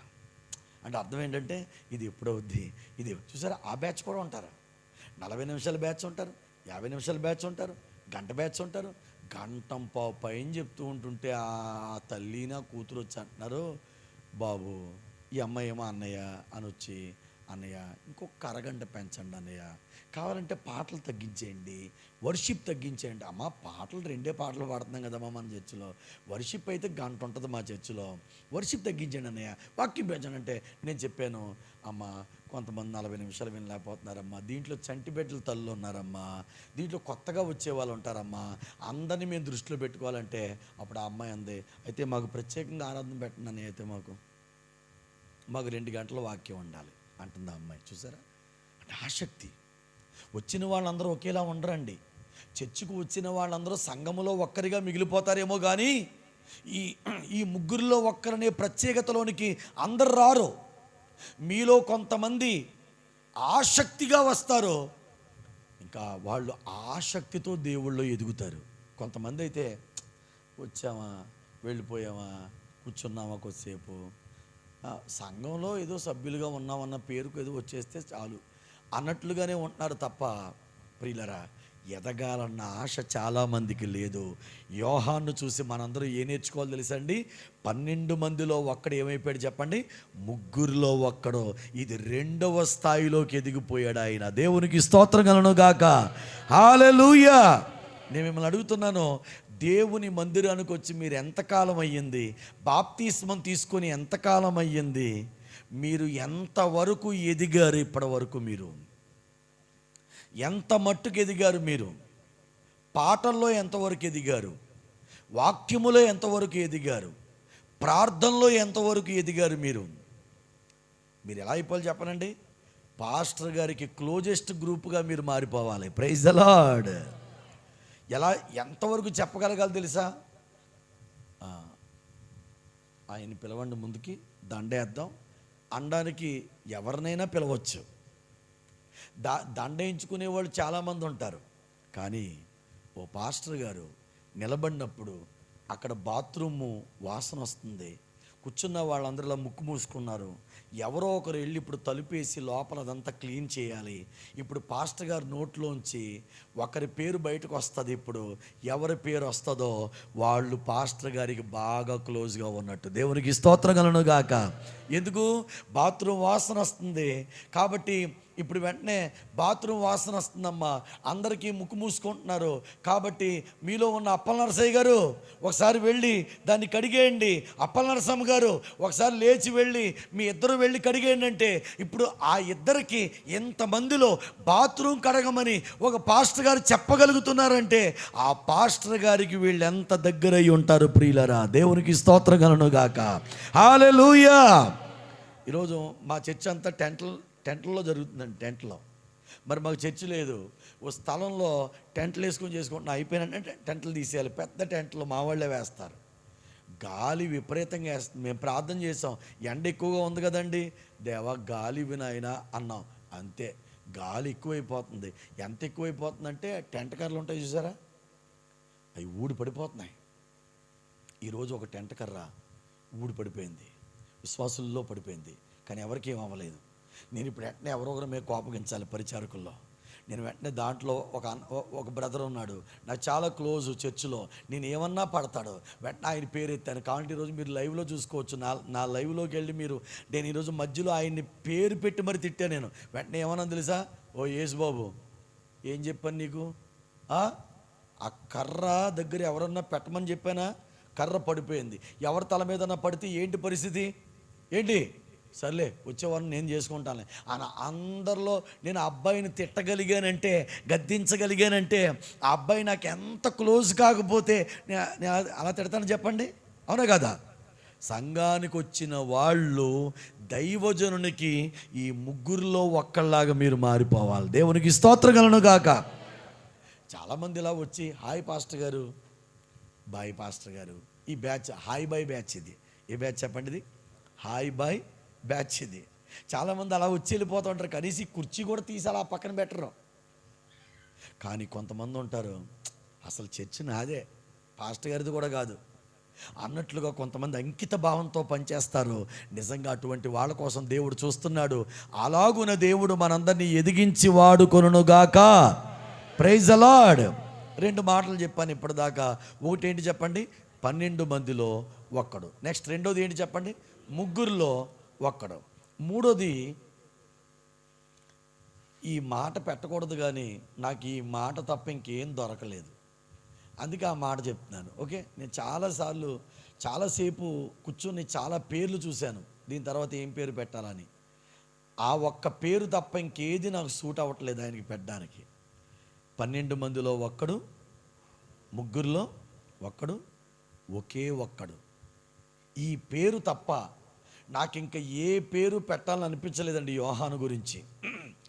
ఎందుకు ఒకే ఒక్కడు అన్నానంటే, యేసు ప్రేమించిన శిష్యుడు అని శిష్యులలో మరెవ్వని కొరకు పరిశుద్ధాత్ముడు రాయించలేదు. ఒక్క యోహాను కోసం మాత్రమే పరిశుద్ధాత్మ దేవుడు రాయించాడు. మీరు కొత్త నిబంధనలు మొత్తం చూడండి, యేసు ప్రేమించిన శిష్యుడు అని ఒక్క యోహాను కోసం మాత్రమే బైబిల్ గ్రంథంలో వ్రాయబడింది. అంటే చూసారా, అసలు ఈయన ఎదుగుదల ఎంత బాగుంది చూసారండి. 12 మందిలో ఒక్కడు, ముగ్గురులో ఒక్కడు. కొన్నాళ్ళకి ఎలా మారిపోయాడు చెప్పండి? ఓకే, అంటే ఈ ఒక్క లాంటి ఇంకెవరు లేరు. ఎలాగా? యేసు ప్రేమించిన శిష్యుడు వంటి శిష్యుడు ఇంకా ఈ 12 మందిలో మరి ఒకడు లేడు. ఒకే ఒక్కడు. దేవుడు సంఘములో ఇక్కడ ఉన్న ప్రతి ఒక్కరిని ఒక్కొక్కరిని ఒక్కో విషయంలో ప్రత్యేకత చేసి ప్రత్యేకించి దీవించాలి అన్నది దేవుని యొక్క ఆలోచన అండి. Praise the Lord. ఓకే, ఒకే ఒక్కడు. నేను చాలా ఆలోచించాను, యేసుప్రభువు వారు 12 మందిలో యోహాను ఒక్కడిని ఎందుకు ప్రేమించాడు, మిగిలిన 11 మందిని అంతగా ఎందుకు ప్రేమించలేదు అని నేను చాలా సార్లు ఆలోచించాను. దానికి చాలా కారణాలు దొరికినాయి. ఈ రాత్రి ఒక కారణం చెప్తాను.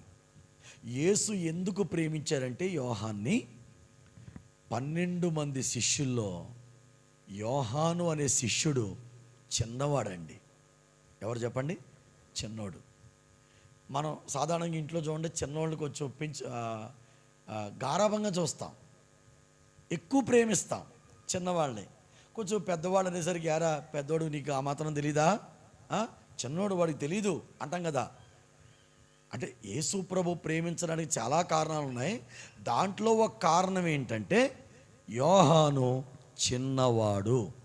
చిన్నవాడు కాబట్టే యోహానుని యేసు ప్రేమించాడు. Praise the lord.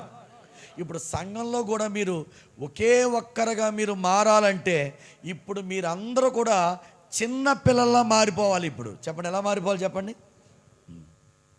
ఇక్కడున్న చిన్నపిల్లలందరినీ యేసు ప్రేమిస్తున్నాడు. కానీ ఇప్పుడు యోహాను చిన్నవాడు కాబట్టి యేసు ప్రేమించాడు. సంఘానికి వచ్చే వాళ్ళందరూ కూడా చిన్నవాళ్ళు అయిపోతే, ఇక్కడున్న వాళ్ళందరికంటే ఎవరిక్కడ చిన్నపిల్లల్లా ఉంటారో వాళ్ళని దేవుడు అత్యధికంగా ప్రేమిస్తాడు ఆయన. Praise the Lord. దేవునికి స్తోత్రం కలుగును గాక. చిన్నవాళ్ళుగా అయిపోవడం ఏంటంటే అంటే యాక్చువల్గా మనకు కూడా అదే ఆశ కదండి. ఎలాగో చెప్పనా, చిన్నప్పుడేమో పెద్దోళ్ళ ఉండాలని కోరుకుంటారు చాలామంది. నేను ఇప్పుడు హైట్ అయిపోతానా, మా అబ్బాయిలు ఎలా ఉంటుందంటే మీసం ఎప్పుడు వచ్చేస్తుంది, గడ్డం ఎప్పుడు వచ్చేస్తుంది, నేను ఎప్పుడు పెద్దోళ్ళని అయిపోతానా అనుకుంటారు ఎవరో పిల్లలు. పెద్దోళ్ళు అయిన తర్వాత ఏమో చిన్నోళ్ళు అవ్వడానికి ట్రై చేస్తారు. తెల్లంటికులు వస్తాయి చూసారా, తెల్లంటికులు రాగానే తెల్లంటికులు కనబడకూడదు. ఇప్పుడు ఏం చేయాలి? అర్జెంటుగా దానికి పెయింట్ వేయాలి. ఇక్కడ వస్తే ఇక్కడ పెయింట్ వేయాలి, ఇక్కడ వస్తే ఇక్కడ పెయింట్ వేయాలి, ఇక్కడ వస్తే ఇక్కడ పెయింట్ వేయాలి. ఇప్పుడు చెప్పండి, ఈ పెయింట్ ఎందుకు వేస్తారు చెప్పండి? అది చిన్నవాడిలాగా నా వయసు కంటే నేను ఎలా కనబడాలి చెప్పండి? చిన్నవాళ్ళ కనబడాలి. ఇది యాక్చువల్గా అందరిలో ఉండే ఆశే. అందరూ చూసి ఏమనాలి చెప్పనా, నువ్వు ఏంట్రా అసలు యూత్కు పోటీ ఇచ్చేస్తున్నావు నువ్వు, అసలు నీ కొడుకు నువ్వు ఒకేలా ఉన్నారేంట్రా అంటుంటే వీళ్ళు వెంటనే ఆ టీషర్ట్నే అలాగరా అంతే, అలా మెయింటైన్ చేస్తానంతే అనుకోవాలి. అవునండి, అలా అనుకోవాలి. పర్లేదు. అలాగే దగ్గు నాకు అలవాటు అయిపోయింది వాక్యంలో. Praise the Lord. ఇంకా అందుకే చూడండి, అందుకే వయసు వచ్చిన తర్వాత ఆ వయసులో వేయని వేషాలు కూడా చాలామంది టీషర్ట్ను టైట్ ప్యాంట్ వేసి వీళ్ళు ఏమని పిలవాలో తెలియదు. ఇది మా మగవాళ్ళ సంగతి. మీరు గ్రామాల్లో ఉన్నారు కాబట్టి మీరు అందరూ చాలా మంచివాళ్ళు. సిటీలో ఉన్న స్త్రీలు ఎలా ఉన్నారో తెలుసండి? 65 సంవత్సరాల వయసు వచ్చిన ఒక స్త్రీ తలకు మొత్తం రంగేసేసి చుడీదార్ వేసుకుంటే ఆమెను ఇప్పుడు అమ్మమ్మ అనాలా, ఆంటీ అనాలా, అమ్మాయి అనాలా? 65 సంవత్సరాల వయసులో ఉన్న ఆమెకి ఎలా ఉంది తెలుసా? మొత్తం రంగేసేసి చిన్న కురుచు దుస్తులు ధరిస్తే నన్ను కూడా చిన్నపిల్ల అనుకుంటారు అన్న ఆలోచన. ఇది మంచిదే. ఎలాగా? వయసు పెరుగుతున్న కొలది మన చిన్నపిల్ల అవ్వాలని కూడా తప్పు కాదు, కానీ అపీరెన్స్లోగా దేవుడు కోరుకుంటుంది మనల్ని. నీ మనసు చిన్న పిల్లల మనస్సుగా మారిపోతే ఎంత బాగుంటుంది. దేవునికి స్తోత్రం కలుగును గాక. వయసు కాదు, అపీరెన్స్ కాదు, తల కాదు, ముఖము కాదు. దేవుడు కోరుకుంటుంది ఏంటో తెలుసా? నీ వయసు పెరుగుతున్న కొలది నువ్వు చిన్న పిల్ల మనసు వంటి వారిగా మారిపోతే ఎంత బాగుంటుందని దేవుడు కోరుకుంటున్నాడు. ఆ చిన్న పిల్ల మనస్సు కలిగిన వారిని యోహాను ప్రేమించినట్లుగా యేసయ్య ప్రేమించబోతున్నారు ఆయన. ప్రైజ్ ద లార్డ్, హల్లెలూయా. సరే, చిన్నపిల్లల మనసు అంటే ఏంటో ఓ చిన్న మాట చెప్పేసి నేను 4 విషయంలో కూడా వెళ్ళిపోతాను. చిన్నపిల్లల మనసుకి పెద్దోళ్ళ మనసుకి తేడా ఏంటి? చాలా తేడా ఉందండి. పెద్దోళ్ళ మనసు వేరు, చిన్నపిల్లల మనసు వేరు. చూడండి ఇప్పుడు జాగ్రత్తగా, 2 ఇళ్ళు ఉన్నాయి. అదిగో అక్కడో ఇల్లు, ఇక్కడో ఇల్లు. ఆ ఇంట్లో ఉన్న అబ్బాయి అలా బయటకు వచ్చాడు, ఈ ఇంట్లో ఉన్న అబ్బాయి అలా బయటకు వచ్చాడు. ఇద్దరు కూడా గోళీలాట ఆడుకుంటున్నారు. ఆడుకుంటూ వాళ్ళిద్దరికి కూడా చిన్న గొడవ జరిగింది. గొడవ జరిగిన తర్వాత ఇద్దరు కొట్టుకునే స్థాయికి వచ్చింది. ఈ ఇంట్లో ఉన్న తల్లికి అది చూసింది. చూసి వెంటనే ఇంట్లో ఉన్న తల్లి పరిగెత్తుకుని వెళ్ళి ఓరి ఒరే ఏంట్రా ఇలా కొట్టుకున్నారని చెప్పి వాళ్ళ అబ్బాయిని గట్టిగా లాగి వాళ్ళ అబ్బాయిని కొడుతుందంట. మంచిది అనుకుంటున్నారేమో ఆ తల్లి. కొడితే ఏమని తెలుసా? నీకు ఎన్నిసార్లు చెప్పాను రా ఇటువంటి పనికి మానవులతో ఆడొద్దని, ఎన్నిసార్లు చెప్పాను నీకు సిగ్గు అనేది రాదో అని తిడుతూ ఉంటే ఇప్పుడు అంతగా వాళ్ళ అబ్బాయినే కొడుతుంది, కానీ ఇండైరెక్ట్గా ఎవరిని తిడుతుంది చెప్పండి? ఈ మాట పక్కింటి తల్లికి వినిపించింది. ఇదేదో నా కొడుకులు నాగేంటని చెప్పి వెంటనే రాగానే నిజంగా తన కొడుకునే మాట్లాడడం ఆ తల్లి చూసి ఆ తల్లి పరిగెత్తుకొని వచ్చి నీకెన్నిసార్లు చెప్పాను రా ఇటువంటి పనికి మానవులతో ఆడొద్దని అని ఆమె వాళ్ళ అబ్బాయిని కొట్టుకుంటూ తీసుకెళ్ళిపోతుంది. ఈమె వీళ్ళ అబ్బాయిని కొట్టుకుంటూ తీసుకెళ్ళిపోయింది. ఓకే, ఇద్దరు పిల్లలను కొట్టడం వల్ల ఇద్దరు మంచం మీద పడుకున్నారు. ఏడుస్తూ ఇద్దరు పడుకుని పోయారు. ఉదయం 10 అయింది, 10:30 అయింది. ఇద్దరు బియ్యం ఏరుకుంటున్నారు వంట వండడానికి. బియ్యం ఏరుతున్నారు, గొడవాడుకుంటున్నారు. ఎసరు పెట్టారు, గొడవాడుకుంటున్నారు. కాయగూరలు తరుగుతున్నారు, గొడవాడుకుంటున్నారు. గొడవ మాత్రం ఆపట్లేదు. పనే గొడవే మొత్తం. ఆఖరికి ఉప్పేశారు, గొడవాడుకుంటున్నారు. కూర అయిపోయింది, గొడవాడుకుంటున్నారు. 1:30 అయిపోయింది, గొడవ ఆగలేదు. మధ్యలో ఈవిడొచ్చో మాట్లాడడం ఆగుద్దండి పెద్దోళ్ళ మధ్యలో గొడవ. ఇందాక ఎవరో చూపించారండి ఒక వీడియో, అంతరించిపోతున్న పాత కళ అని. ఏంట్రా బాబు, హెడ్డింగ్ ఏదో బాగుంది, ఏదో అంతరించిపోతుందిరా బాబు అంటే, ఇంతకుముందు ఇంటి పక్కోళ్ళు ఆ పక్కలు గొడవాడుకునేవారు కదా, అది స్పీడ్గా పెడితే డ్యాన్స్లా ఉంది. అది వాళ్ళు ఎలా తిట్టుకుంటున్నారంటే, ఒక మా అమ్మ ఇంకో మా అమ్మ ఇద్దరు కలిపి తిట్టుకుంటే ఆవిడ ఇలాగంటుంది. అది స్పీడ్ చేస్తే డ్యాన్స్ లాగా ఉంది, మ్యూజిక్ పెడితే వెనకట్లా. ఎందుకంటే డ్యాన్స్ కాదు, తిట్టుకోవడం. అలా వీళ్ళిద్దరూ తిట్టుకున్నారు. పిల్లల్ని లేపారు, అన్నం తినిపించారు. ఆ తల్లి పడుకుంది, ఈ తల్లి పడుకుంది. ఇద్దరు పడుకునే ముందు చెప్పారు, వార్నింగ్ ఇచ్చారు కొడుకులకి. ఏమో తెలుసా? బయటికి వెళ్ళావా ఊరుకో అని చెప్పారు. సరే, వీళ్ళిద్దరు పడుకున్నారు. ఆ ఇంట్లో తల్లి జస్ట్ అలా గురక పెట్టింది. ఈ కొడుక్కి అర్థమైంది, మా అమ్మ గురకెట్టిందంటే ఓ 2 గంటల దాకా లేవదాం అని చెప్పి వెంటనే ఆ నిద్రలోంచి ఆ ఉన్నటువంటి ఆ తల్లిని చూసుకొని ఈ అబ్బాయి బయటకు వచ్చి ఆడుకుందామని నిలబడ్డాడు. ఆడుకున్నాడు, ఒక్కడే ఆడుకున్నాడు గోళీలు వేసుకొని. ఆడుకుంటే ఈ పక్కనున్న అబ్బాయి కూడా చూశాడు ఆ అబ్బాయిని. ఓ మా అమ్మ కూడా గురకబెట్టింది, నేను కూడా వెళ్ళి ఆడుకుంటాను ఒక అరగంటనని చెప్పి వెంటనే బయటకు వచ్చాడు ఆ అబ్బాయి. ఇప్పుడు ఆ ఇద్దరు అబ్బాయిలు ఒకరినొకరు చూసుకున్నారు. ఉదయం తిట్టుకున్నారు లేదు చెప్పండి, వాళ్ళిద్దరూ తిట్టుకున్నారు. కొట్టుకునే స్థాయికి వచ్చారు లేదా చెప్పండి, కొట్టుకునే స్థాయికి వచ్చారు. ఇప్పుడు వాళ్ళిద్దరూ ఒకరినొకరు చూసుకొని రారా ఆడుకుందాం, రారా ఆడుకుందాం, మళ్ళీ ఆడుకోవడం మొదలెట్టారు. ఈ గోలకి ఒక తల్లి లేచింది మళ్ళా అని చెప్పి వెంటనే లేచి నిద్రలోంచి మళ్ళా వీళ్ళు ఓరు ఓరు ఓరు ఓరు అని చెప్పేసి మళ్ళా పిల్లల్ని లాక్కొని వచ్చేది ఉంటే ఈ తల్లి మన నిద్రలో లేచి ఆ తల్లిని మళ్ళీ లాక్కొని వచ్చేసింది. ఇద్దరు పిల్లలు కలిశారు కానీ ఆ తల్లు మాత్రం కలవలేదు. ఇప్పుడు చెప్పండి, అసలు గొడవ ఎవరు చెప్పండి? పిల్లలది. ఇప్పుడు గొడవ ఎవరి మధ్యలోకి వచ్చింది చెప్పండి? పిల్లలు కలుస్తారు, పెద్దలు కలవరు. అది పిల్లల మనసుకి పెద్దల మనసుకి తేడా.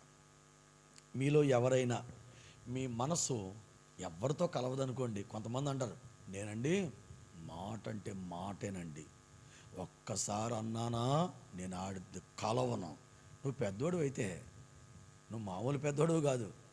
నిన్ను దేవుడు అత్యధికంగా ప్రేమించలేడు ఖచ్చితంగా. నువ్వు నీ మూర్ఖత్వంలో అలా ఉండిపోయావు అనుకో, చిన్నపిల్ల మనసు లేదని చిన్నపిల్ల మనసు కరిగిపోద్ది. చిన్నపిల్ల మనసు వెంటనే అడ్జస్ట్ అయిపోద్ది. వెంటనే అడ్జస్ట్ అయిపోయే మనసు ఏ మనసు చెప్పండి? చిన్నపిల్లల మనసు.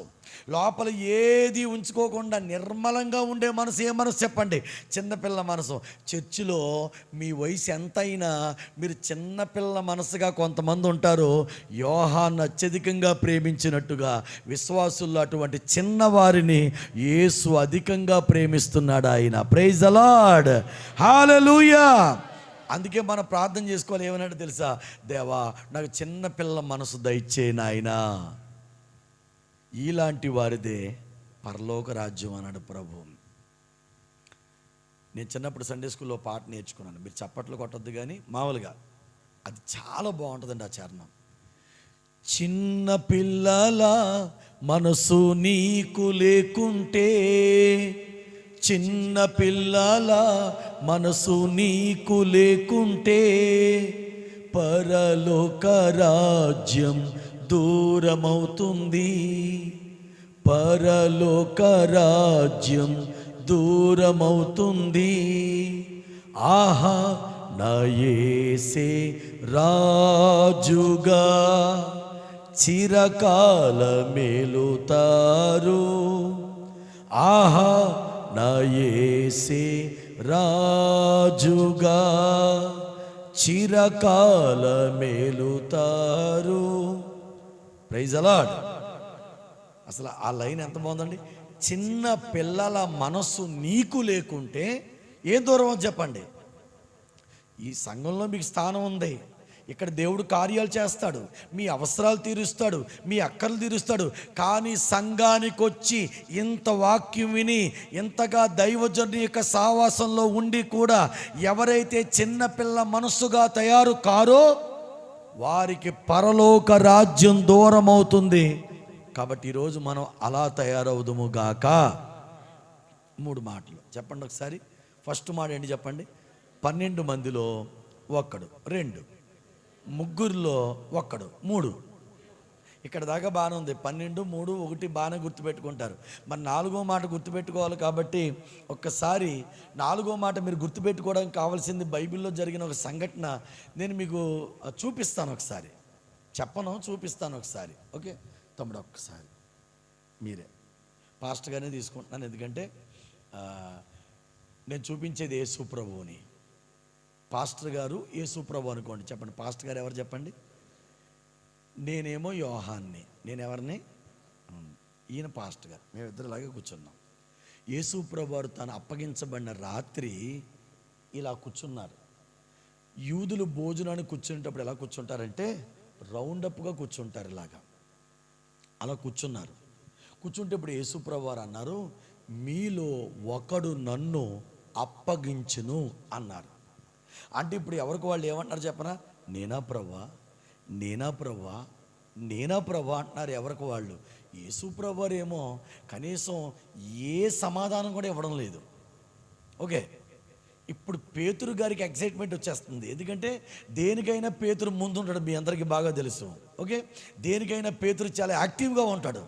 ఇప్పుడు పేతురు ఈ పక్కన కూర్చున్నాడు, ఈ పక్క ఎక్కడ కూర్చున్నాడో తెలియదు, కానీ పేతురు మొత్తానికి అక్కడ కూర్చొని యోహాను యేసుప్రభు పక్కనే ఉన్నాడు కదా, యోహానుకి సైగ చేశారంట. సైగ తెలుసా మీకు? సైగ ఇలాగంటారు కదా, తెలుసా మీకు? దీంతో మాట్లాడతారు కదా చాలామంది, ఇలాగంటారు కదా చాలామంది. అలా పేతురు ఏం చేశాడు చెప్పనండి? ఎవరో కనుక్కో అన్నాడంట. చెప్పండి ఏంటి? ఎవరో కనుక్కో. మీరు కూడా చాలాసార్లు మాట్లాడతారు కదా ఇలాగా, దీంతో ఎందుకు మాట్లాడరు? కొంతమంది భార్యలు అయితే భర్తలు అంటారు అంతే సింపుల్గా. ఆ కళ్ళతోటి దీంతో కొంతమంది ఏం చేస్తారు చెప్పండి? సైగ చేస్తే బయట ఎలా ఉన్న భర్త అయినా సరే లోపల టక్కుమని వచ్చేస్తాడు. ఒకసారి ఎవరో కానీ బయట కూర్చున్నాడంట, కూర్చొని 5,000 ఇద్దామండి అనంట ఆయన చర్చికి. లోపల ఎక్కడో ఉన్న భార్యకి ఆ సంగతి వినబడి పరిగెత్తుకొని బయటకు వచ్చిందంట. 5,000 ఇస్తాన్న మాట వినబడింది. వెంటనే ఈ భార్య అందంట, 3 సార్లు తగ్గితే లోపలికి వెళ్ళాలంట. అది ఆడద్దరి మధ్యలో ఉన్న సిగ్నల్ మొత్తానికి. ఈ లోపలికి వెళ్ళాడు.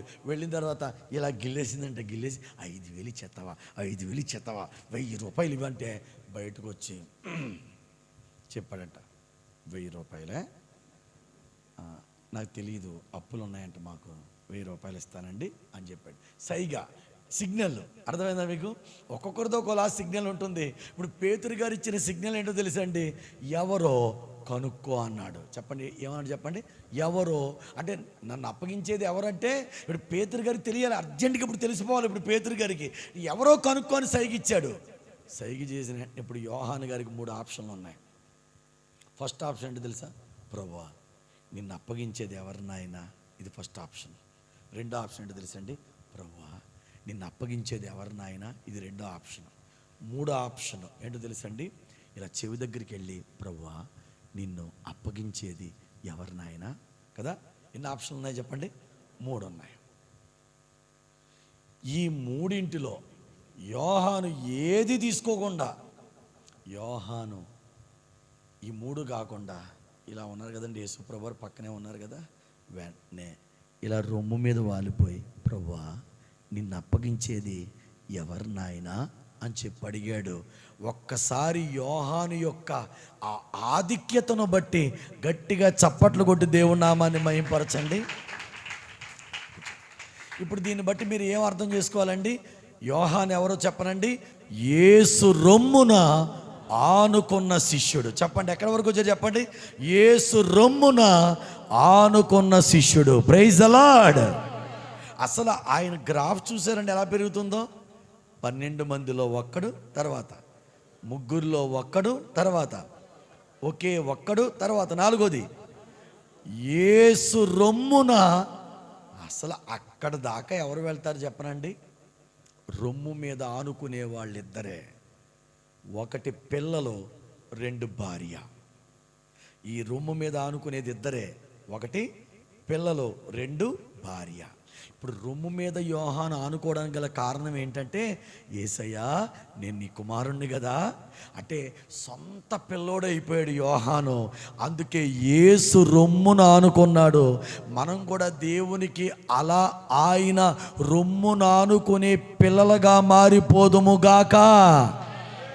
అడిగి అడిగి అడిగి జలకి ఇమ్ము అని 2 కూతురు ఉన్నట్టుగా అడిగి అడిగి అది విధివు ప్రభు అని చెప్పి అడిగే పిల్లగా మాత్రమే కాదు, మనం యేసు రొమ్మున ఆనుకునే ఆధ్యాత్మికమైన ఎదుగుదల పరిశుద్ధాత్మ దేవుడు మనందరికి ఇచ్చునుగాక. 2 భార్య రొమ్మున ఆనుకుంటుంది కదా, అర్థం ఏంటో చెప్పనా? రాబోయే రోజుల్లో సంఘమంతా వధువు సంఘం, ఈ సంఘం భార్య కాబోతుంది. కాబట్టి ఈ యోహాను వధువు సంఘముకు సాదృశ్యంగా ఆయన రొమ్మును ఆనుకున్నాడు. Praise the Lord. కాబట్టి మన జీవితాలు ఎలా ఉండాలి తెలుసా అండి? ఒక ఆశ ఉండాలి, నేను యేసుకు దగ్గర అయిపోవాలి. యోహాను యేసు రొమ్మును ఆనుకున్నాడు. యేసన్న గారికి ఇలా అనిపించిందంట. ఏమని తెలుసా అండి? యేసన్న గారికి అస్తమాను పరలోకం గురించి ఆశ ఆయనకి అంతా. ఆయన ఒకరోజు ప్రసంగం చేస్తే ఇలా చెప్పారు, ఏమనంటే నేను పరలోకం వెళ్తాను, పరలోకం వెళ్తే 1000 దూతల సమూహం ఉంటుంది, యేసు ప్రభువారు నన్ను యేసన్న రా అంటారు. నేను అందరిలో వెళ్తాను యేసయ్య దగ్గరికి. వెళ్ళిన తర్వాత ఆయన అత్యున్నతమైన సింహాసనమే కూర్చొని యేసు ప్రభువారు అంటారంటే యేసన్న గారిని, రా యేసన్న రా ఇలా కూర్చో అంటారంట. అంటే అప్పుడు ఆయన అంటారంట, యేసన్న గారు యేసు ప్రభువారితో, నేను రాను ప్రభువా, నేను నీ పక్కన కూర్చోను ప్రభువా అంటారంట.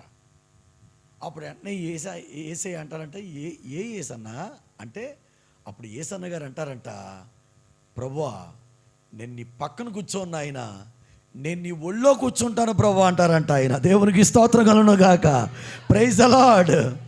అసలు పక్కన కూర్చోడానికి ఒళ్ళో కూర్చోడానికి ఎంత తేడా ఉందండి. యేసన్న గారి ఆశ చూడండి.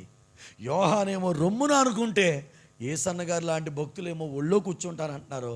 మనమేమో యేసయ్య నువ్వు అక్కడ ఉన్న అయినా నేను నీ పాదదాసుని ప్రభు ఎప్పటికీ అని అక్కడే ఉండిపోతే ఎలాగా? పాదదాసులం కొంచెం పైకి రావాలి కదా. ఎప్పటికీ పాదదాసులుగా ఉండిపోతే ఎలాగా? ఎదగొద్దా? యేసు దగ్గరికి వెళ్ళొద్దా? యేసు గుండెల్లోకి వెళ్ళొద్దా? యోహాను ఏ స్థాయిలోకి వెళ్ళిపోయాడు నా ప్రియమైన దేవుని బిడ్డరా. యేసు రొమ్మున ఆనుకున్న శిష్యుడు అంటే యేసు ప్రభువారికి అంత దగ్గర అయిపోయాడు. Praise the Lord. ఇంకొక మాట చెప్పి నేను ఈ మాట ముగించేస్తానండి. 6 కానీ 5 చాలనుకుంటున్నాను. ఓకే, 4 చెప్పాను ఇప్పటి వరకు. ఒకసారి చెప్పేద్దామండి ఒకసారి మనందరం కలిసి. 12 మందిలో ఒక్కడు, నెక్స్ట్ 3 ఒక్కడు, నెక్స్ట్ ఒకే ఒక్కడు, నెక్స్ట్ వెంటనే మీ పాస్టర్ గారు గుర్తు చేసుకోవాలి మీరు. ఈ 3 పాయింట్లు 12, 3, 1 అయిపోయినట్టే అబ్బా నెక్స్ట్ ఏంట్రా పాయింట్లు లేవు కదా అనుకుంటే వెంటనే మీకు గుర్తు రావాల్సింది ఎవరు చెప్పండి? మీ పాస్టర్ గారు. మీ పాస్టర్ గారు రొమ్ము నేను అనుకున్నాను కాబట్టి వెంటనే మీకు గుర్తొచ్చి మీరు చెప్పాల్సిన పాయింట్ యేసు రొమ్మున ఆనుకున్న శిష్యుడు. 5వది చెప్పేసి ముగించేస్తాను. వాక్యం కాదు ఈ పాయింట్ ముగించిన వెంటనే కూడా వాక్యం ముగించేస్తాను. ఫస్ట్ రోజు కదా, ఎక్కువసేపు చెప్పకూడదు.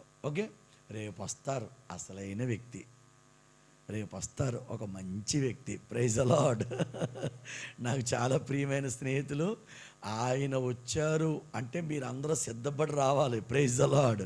మ్యాక్సిమం అందుకే ఆయన్ని ఎప్పుడు లాస్ట్ రోజే ప్లాన్ చేస్తాను. నేనైనా సరే ఎక్కడైనా ఆయన ముందు రోజు ఉంటే నాకు టెన్షను. ఎందుకంటే ఆయన ఎంతసేపు అయినా చెప్పేయగలరు. దేవునికి స్తోత్రం కలుగును గాక. ఆయన అలా నిలబడి చక్కగా మంచి ఇన్నోసెంట్ ఫేస్ పెట్టుకొని చక్కగా మాట్లాడతారు ఆయన. మీరు కూడా అలాగే ఉండిపోతారు జాగ్రత్తగా. ఏమండి, చక్కగా రేపు రాత్రి ఆయన వచ్చి 2 గంటలు చెప్తారు. ఆయన 2 గంటల పైన చెప్తారు. దేవునికి స్తోత్రం కలుగును గాక. కాబట్టి నేను గంటన్నరే, ఏమండి గంటన్నరే, మనకి గంట అయిపోయింది, మనం గంట దాటేస్తున్నాం. కాబట్టి నేను ముగింపుగా వచ్చేస్తున్నాను. 4 విషయాలు అయిపోయాయి. 5వ విషయం చెప్పకముందు ఓ ప్రశ్న అడుగుతాను, ఆన్సర్ చెప్పండి. మీతో సుఖములో ఉన్నవాళ్ళు, సంతోషములో ఉన్నవాళ్ళు నమ్మకస్తులా? మీకు కష్టము బాధ కలిగినప్పుడు మీతో ఉన్నవాళ్ళు నమ్మకస్తులా? చెప్పండి, ఎవరు నమ్మకస్తులు చెప్పండి. కష్టము బాధ ఉన్నప్పుడు మనతో ఎవరైతే ఉంటారో వాళ్ళే నమ్మకస్తులు కదండి. యేసు ప్రభువారికి కూడా కష్టం వచ్చింది. అదే గెత్సెమనే తోట. గెత్సెమనే తోటలో యేసు ప్రభువారిని పట్టుకున్నప్పుడు శిష్యులందరూ పారిపోయారు. ఒక శిష్యుడు అప్పగించాడు. మిగిలిన 10 మంది పారిపోతే పేతురు ఒక్కడు మాత్రం నిలబడి యేసు ప్రభుని ఎవడైతే పట్టుకున్నాడో కత్తి తీసి వాడి చెవి తెగ నరికాడండి. వెంటనే యేసయ్య అన్నారు, పేతురు నీ కత్తి తీసి నీ వరలో పెట్టు. నేనేం చేయలేనా, నోరు మూసుకో అన్నారు. వెంటనే పేతురు అక్కడి నుంచి పారిపోయాడు.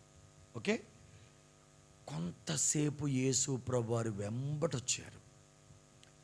వెంబటొచ్చి అలాగే వెనకాతల వెంబడించాడు పేతురు ఒక్కడు మాత్రం. ఈలోపు ఒక అమ్మాయి, ఓయ్ నువ్వేంటి, నువ్వు యేసు ప్రభుతో ఉన్నవాడు కదంటే అబద్ధం అబద్ధం అబద్ధం 3 సార్లు అబద్ధం ఆడేశాడు. కోడి కూసింది. యేసు ప్రభువారు ముఖం వైపు చూశాడు. తండ్రి అబద్ధం ఆడేశాను ఆయన అని చెప్పి ఏడ్చుకుంటూ అక్కడి నుంచి పేతురు వెళ్ళిపోయాడు. కానీ ఆ తరువాత యేసు ప్రభువారి వెనకాతలే వెంబడించిన ఒక శిష్యుడు ఎవరో చెప్పరండి? యోహాను. ఆఖరికి యేసు ప్రభువారు సిలువ వేయబడితే 11 మంది శిష్యుల్లో 10 మంది శిష్యుల లోపల దాక్కుంటే ధైర్యంగా యేసు ప్రభువారు సిలువ మీద ఉండగా సిలువ ఎదుట నిలవబడిన శిష్యుడు ఎవరంటే యోహాను. అందుకే యేసు ప్రభువారు ఏమని చెప్పారు చెప్పనండి, అమ్మా ఇదిగో నీ కుమారుడు, నాయనా ఇదిగో నీ తల్లి. ఆ శిష్యుడు ఎవరు చెప్పండి? యోహానే కదా. అందుకే నేను అంటాను, యోహాన్ ఇప్పుడు నమ్మకమైన శిష్యుడు. ఇందా మీరేం చెప్పారు? నమ్మకస్తులు ఎవరు చెప్పండి? సుఖములో సంతోషంలో ఉన్నవాళ్ళు కాదు కదా నమ్మకస్తులు. నమ్మకస్తులు ఎవరు చెప్పండి? మన కష్టములో మన బాధలలో మనతో ఉన్నవాళ్ళే ఎవరు చెప్పండి? నమ్మకస్తులు. కాబట్టి యోహాన్ ఎవరంటే నమ్మకమైన శిష్యుడు. Praise the Lord. ఈ పాయింట్తో అయిపోయండి. మరి దీని ద్వారా మనమే నేర్చుకోవాలో చెప్పనా? మనందరం కూడా నమ్మకంగా ఉందుముగాక. ఎలా ఉండాలి చెప్పండి? మనందరం చాలా నమ్మకంగా ఉండాలండి. మనం ఎవరికి? సంఘానికి. ఆయన యేసు ప్రభువారికి నమ్మకంగా ఉంటే సంఘానికి వచ్చే వాళ్ళందరూ సంఘంలో ఎలా ఉండాలి చెప్పండి? నమ్మకంగా. దైవజనునికి ఎలా ఉండాలి చెప్పండి? నమ్మకంగా ఉండాలి. ప్రియులరా, ఈరోజు చాలామంది అపనమ్మకస్తులు ఎక్కువైపోయారండి.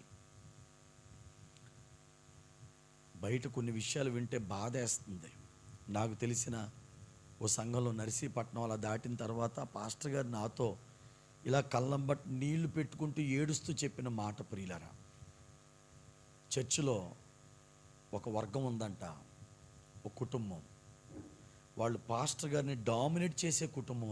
ఆ కుటుంబం వచ్చి పాస్టర్ గారిని అంటారంట, కూర్చోండి అలాగా, మేము పాటలు పాడతాం. ఈలో పాస్టర్ గారు అంటారంటే, అలా కాదండి, ఈరోజు సంస్కారం ఉంది కదా, త్వరగా ముగించేద్దామండి, ఓ పాట తగ్గించండి అంటే, మీకేం తెలియదు పాస్టర్ గారు, మేము అలా కూర్చోండి, మేము పాటలు పాడుతున్నాం కదా అని పాటలు పాడుతూ సమయమంతా ఎక్కువ పాటలకి చేసేటటువంటి ఒక కుటుంబం ఉంది.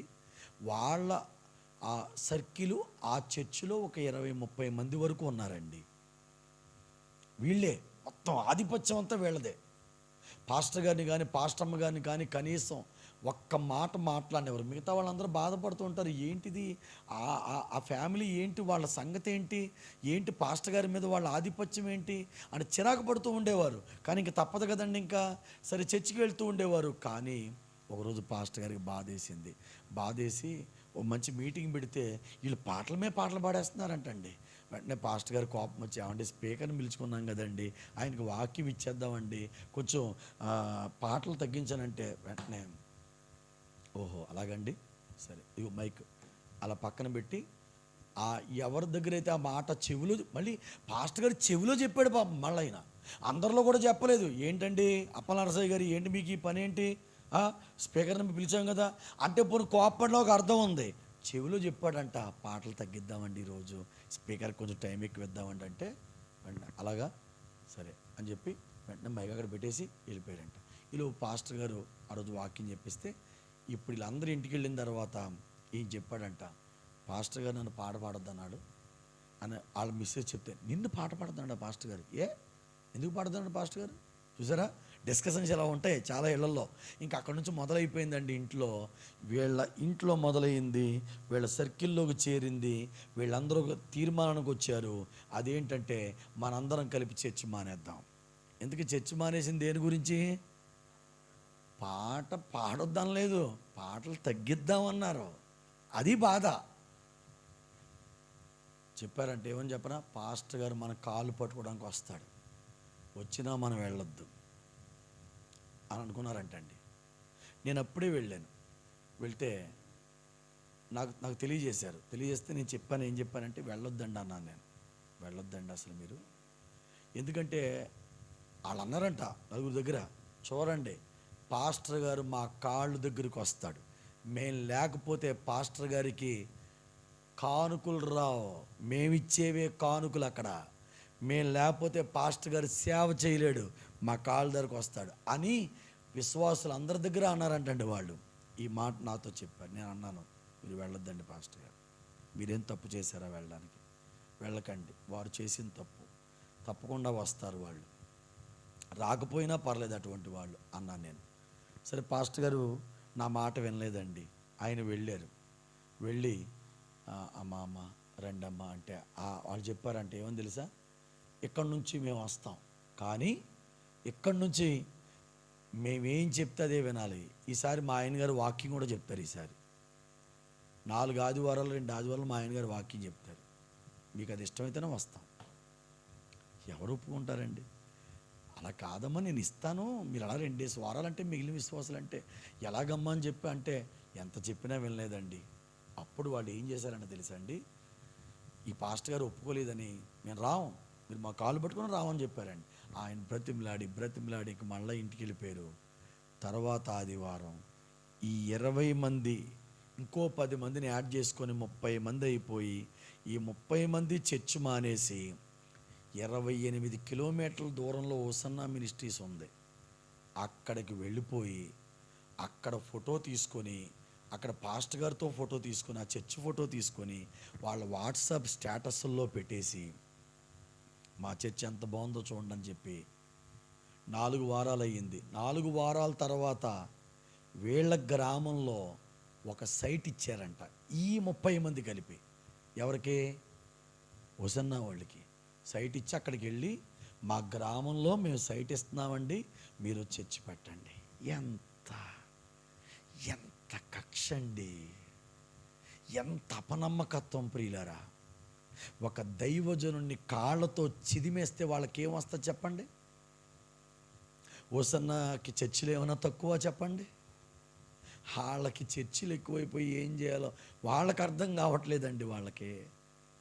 వాళ్ళకి ఫ్రీగా సైట్ ఇచ్చి చర్చి కట్టుకోమని, మేము 30 మంది ఉంటామని చెప్పి, పోనీ అక్కడ వరకు చేసుకుంటే పర్లేదు, వీళ్ళ చర్చికి వచ్చే మిగిలిన 90 మంది విశ్వాసులు ఇళ్ళకి వెళ్ళి మీరు వచ్చేయండి, హోసన్నా పాటలు పాడతాం కదా, ఆ చర్చి మన దగ్గరికి వచ్చేస్తుంది, మీరు వచ్చేయండి అంటే ఈ పాస్టర్ గారిని బలహీనం చేస్తే వాళ్ళకి ఏం వస్తుంది చెప్పండి?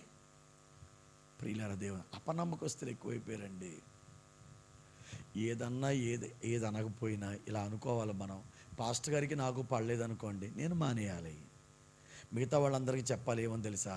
పాస్టర్ గారు మంచి వ్యక్తి, నేనే మానేశాను, మీరు వెళ్ళండి అని మానేసే వాళ్ళని కూడా ఎంకరేజ్ చేసి పంపగలిగితే పరలోకమందున్న దేవుడు ఏం చేస్తాడు చెప్పండి? ఆనందిస్తాడు.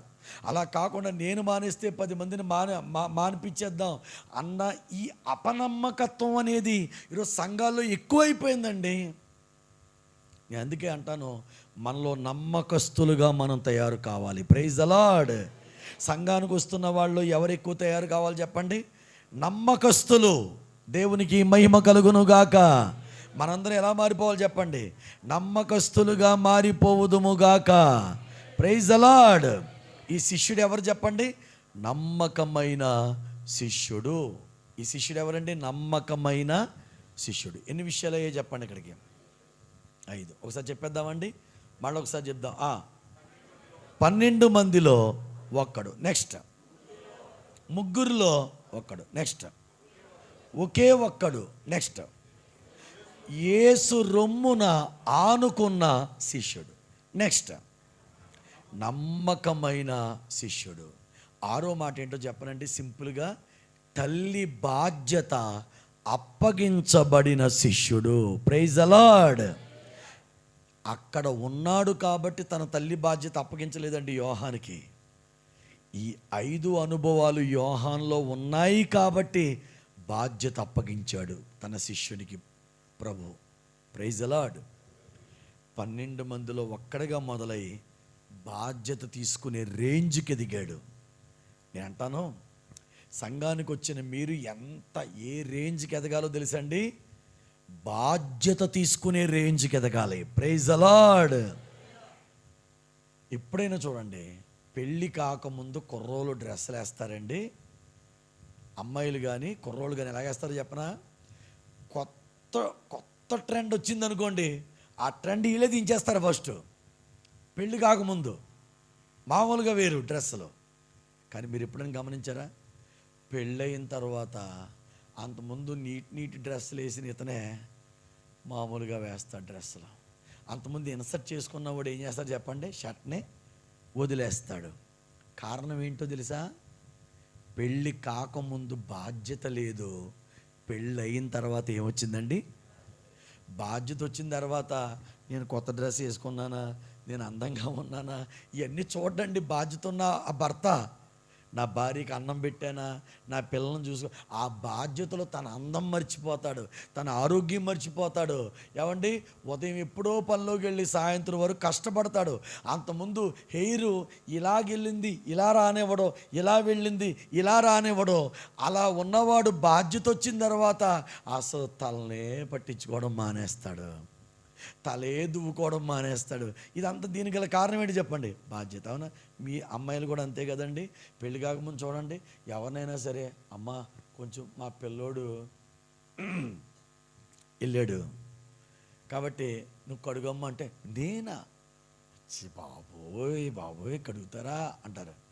పెళ్ళైన తర్వాత ఒళ్ళో వెళ్ళేసినా సరే దానిలా తీసి అలా పక్కన పడేస్తారు. ఇది ఏడు చెప్పండి? అవునా కదా చెప్పండి? బాధ్యత లేకముందు మనుషులు వేరండి, బాధ్యత వచ్చిన తర్వాత మనుషులు వేరు. అలాగే మీరు సంఘానికి వచ్చిన తర్వాత మీరు అందరూ చిన్నపిల్లలు యవనస్తులుగా ఉంటారు చాలామంది. అప్పుడు మీకు బాధ్యత ఉండదు.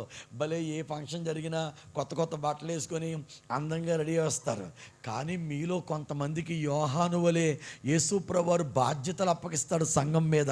అప్పుడు మీరు అందరూ ఎలా ఉంటారు చెప్పనండి? మీరు వేసుకున్న డ్రెస్ కంటే కూడా చర్చిలో ఏం కావాలరా బాబు, ఫంక్షన్ జరుగుతుందిరా బాబు అని బాధ్యత కలిగిన ఒక భర్త, బాధ్యత కలిగిన ఒక భార్య ఎంత కుటుంబం కొరకు త్యాగం చేస్తారో, బాధ్యత కలిగిన విశ్వాసులు కూడా సంఘములో అలాగే త్యాగము చేస్తూ బ్రతుకుతూ సంఘములు అలా దేవుని కొరకు నిలవబడతారు. దేవునికి స్తోత్రం కలుగును గాక. Praise the Lord. ఇది ఎంత గొప్ప ఆశీర్వాదం అండి. అయిపోయింది, ముగింపులోకి వస్తాం మనం. జాగ్రత్తగా చెప్పండి, ఎన్ని మాటలు చెప్పండి ఇప్పటిదాకా. నాకు ఆనందం ఏంటంటే ఈ 6 మాటలు చాలామంది హృదయాల్లోకి వెళ్ళాయి. అది నాకు చాలా ఆనందంగా ఉంది. Praise the Lord. ఓకేనండి. ఇప్పుడు చెప్పండి, యోహాను ఎవరు చెప్పండి? 6 ఆధిక్యతలు చెప్పాను కదా నేను మీకు. చెప్పండి. నెంబర్ 1, 12 మందిలో ఒక్కడు. నెక్స్ట్, 3లో ఒక్కడు. నెక్స్ట్, ఒకే ఒక్కడు. అయిపోయినంటే మీ పాస్టర్ గారు గుర్తొచ్చేయాలి మీకు. రొమ్ము, యేసు రొమ్ము కదా. యేసు రొమ్మున ఆనుకున్న శిష్యుడు. నెక్స్ట్, నమ్మకమైన శిష్యుడు. నెక్స్ట్, బాధ్యత అప్పగించబడిన శిష్యుడు. Praise the Lord. అసలు నాకు అనిపిస్తుందండి, యోహాను జీవితం ఎక్కడి నుంచి ఎక్కడ వరకు ఎదిగిందండి ఆయన జీవితం. ఎన్నున్నా 12 మందిలో ఒక్కడైనా, 3లో ఒక్కడైనా, ఒకే ఒక్కడైనా, యేసు ప్రేమించిన శిష్యుడైనా, యేసు రొమ్మున ఆనుకున్న శిష్యుడైన, నమ్మకమైన శిష్యుడైనా, ఆఖరికి తల్లి బాధ్యత అప్పగించబడిన శిష్యుడైనా, ఇన్ని యోగ్యతలు, ఇన్ని ఆధిక్యతలు ఉన్న యోహాను ఇక్కడ 9వ వచనంలో చెప్తున్న మాటను తెలుసా? నేను మీ సహోదరుణ్ణి. Praise the Lord. ఎంత గొప్ప మాట. దీంట్లో మనకి 2 ఉంటే చాలు. మనం ఏం చేస్తాం చెప్పనా?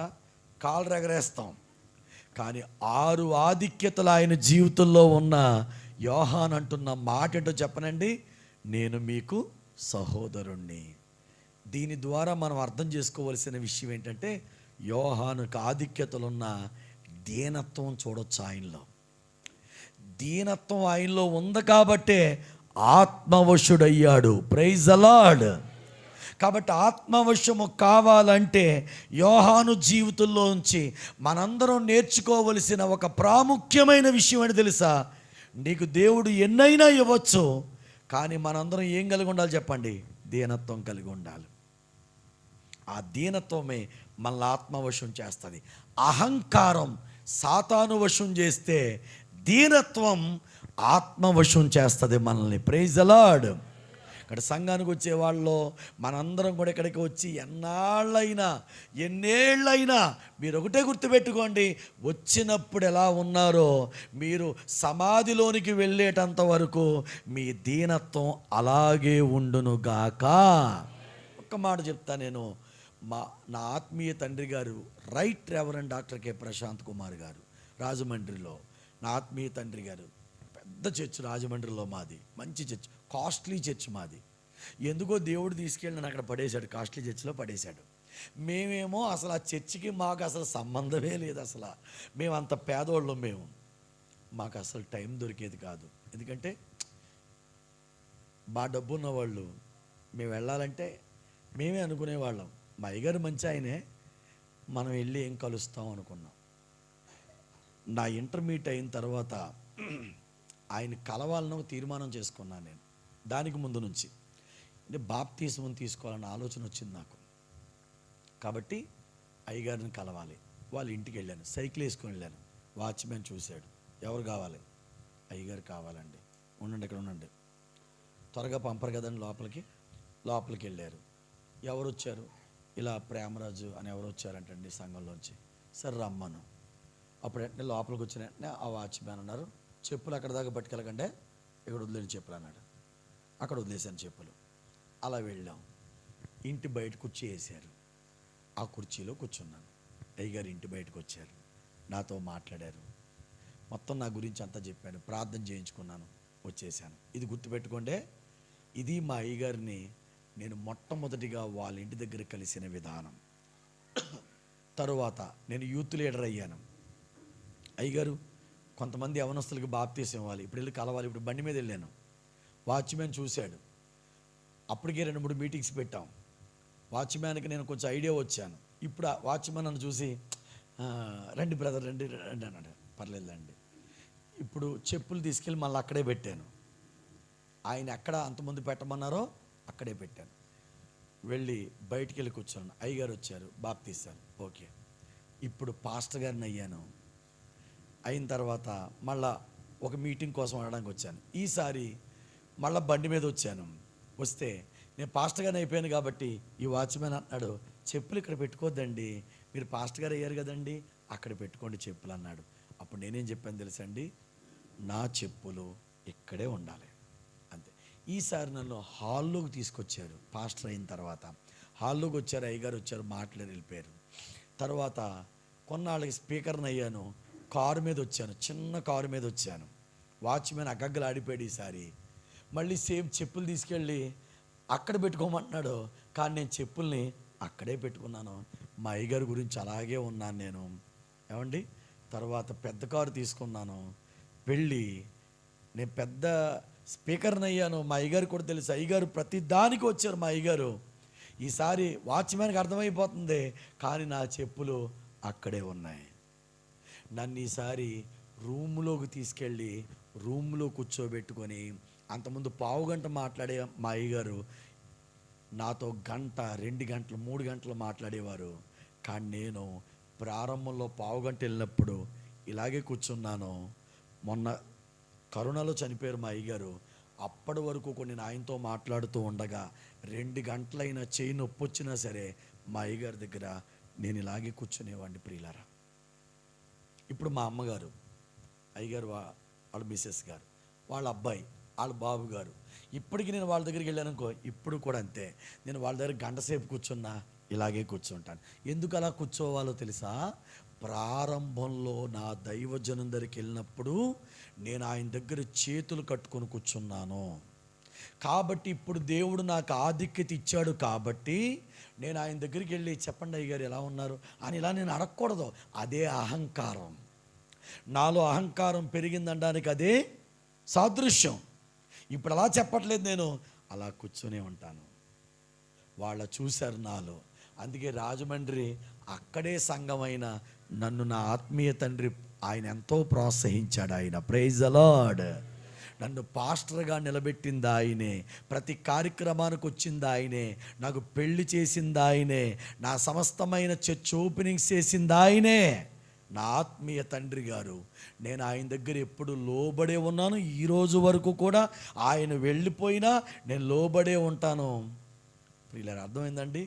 మీరు సంఘానికి వస్తూ ఉండగా స్టార్టింగ్ ఎలా ఉంటారో చెప్పనా? స్టార్టింగ్ వచ్చినప్పుడు అగ్గర ఆడిపోతారు. పాస్టర్ గారిని చూడగానే పాస్టర్ గారు అయినా అయ్యి బాబాయ్ అంటారు స్టార్టింగ్. ఓ సంవత్సరం అయిన తర్వాత బాప్తీసం తీసుకున్నారు అనుకో, మీరు అయ్యగారు రేపు మా ఇంటికి రండి అయ్యగారు అంటారు. ఒక్కసారి మీ అడుగు పెట్టండి అయ్యగారు అంటారు సంవత్సరానికి. ఓ 4-5 సంవత్సరాలు అయిపోయిన తర్వాత కొంచెం పాస్టర్ గారు మనం క్లోజ్ అయిపోయారు అనుకోండి, ఇప్పుడు పాస్టర్ గారి దగ్గరికి వచ్చేసరికి యాటిట్యూడ్ మొత్తం మారిపోద్ది. ఇలాగ అంటారు పాస్టర్ గారి ముందుకు వచ్చి, అయ్యగారు మరి ఏంటి ఎల్లుండి మన దగ్గర కోటం మరి పెట్టేయండి అంటే ఈయన అంటారు, అయ్యో ఎల్లుండి అండి ఆ రోజు ఖాళీ లేదండి, ఏదో ఊరు వెళ్తున్నారా మరి పెట్టాలి మరి అంతే అంటారు. యాటిట్యూడ్ ఏమైపోతుంది చెప్పండి? మారిపోతుందా లేదా? దీనత్వం ఉన్న వాళ్ళ యాటిట్యూడ్ ఎప్పుడు మారదు. ఆ దీనత్వం యోహాన్లో ఉంది. అందుకే యోహాను ఆత్మవశుడయ్యాడు. ఈరోజు పరిశుద్ధాత్మ దేవుడు మనందరినీ ఆత్మవశములోనికి నడిపించునుగాక. ప్రైజ్ ద లార్డ్, హల్లెలూయా. ఈ రాత్రి ఇక్కడతో ఈ మాటలో నేను చాలని అనుకుంటున్నాను. నేను ముగించేస్తున్నాను. ఒక మాటే చెప్పాను, పర్లేదు తమ్ముడు, ఓకే. 2-3 మాటలు ఇంకోసారి ఎప్పుడైనా వచ్చినప్పుడు మనం ధ్యానం చేద్దాం. అయితే మరి ఈ ఒక్క మాట కూడా అసంపూర్ణంగా ముగించకూడదు కాబట్టి అస్సలు నేను బైబిల్ తీయించలేదు మీ చేత. లాస్ట్ అండ్ ఫైనల్గా బైబిల్ తీయండి ఒకసారి. మీరు అందరూ 3 రెఫరెన్స్లు చూపిస్తాను చూడండి ఒకసారి. ఈ రెఫరెన్స్లు చూపించిన వెంటనే వాక్యం ముగించేస్తున్నాను నేను. ఏమండి, అయిపోయింది వాక్యం. ఇక మనం ముగించుకుందాం. ఒకసారి కొరింథీయులకు రాసిన మొదటి పత్రిక 15వ అధ్యాయము, మొదటి పత్రిక 15వ అధ్యాయము 9వ వచనం. 15:9 యాలయనగా నేను అపోస్తులందరిలో, చాలమ్మా అదే అండర్లైన్ చేసుకోండి ఒకసారి. నేను అపోస్తులందరిలో ఎవరిని చెప్పండి? తక్కువ వాణ్ణు అనడండి. పక్కన 58 అని రాసుకోండి. 58వ సంవత్సరంలో ఆ మాట చెప్పాడు పౌలు గారు. 58లో పౌలు గారు చెప్పిన మాట ఏంటి చెప్పండి? నేను అపోస్తులందరిలో కూడా నేను ఎవరిని తక్కువ వాణ్ణి. ఇప్పుడు రండి, 2వ రిఫరెన్స్ ఎఫెసీయులకు రాసిన పత్రిక 3వ అధ్యాయము 8 నుంచి 11 వచనాలు ఉన్నాయి, చదువుదాం. దేవుడు, అమ్మ చదివండి అమ్మ ఒకసారి, అలాగా చదివండి పర్లేదు.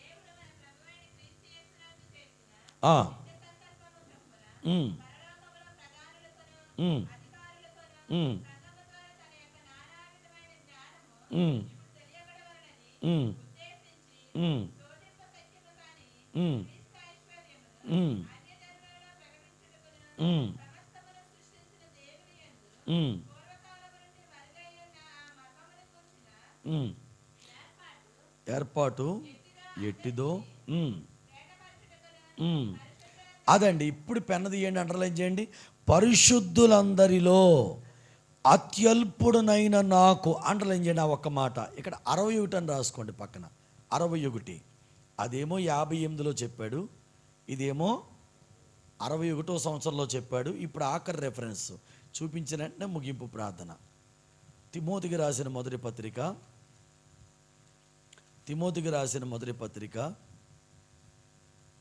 మొదటి అధ్యాయము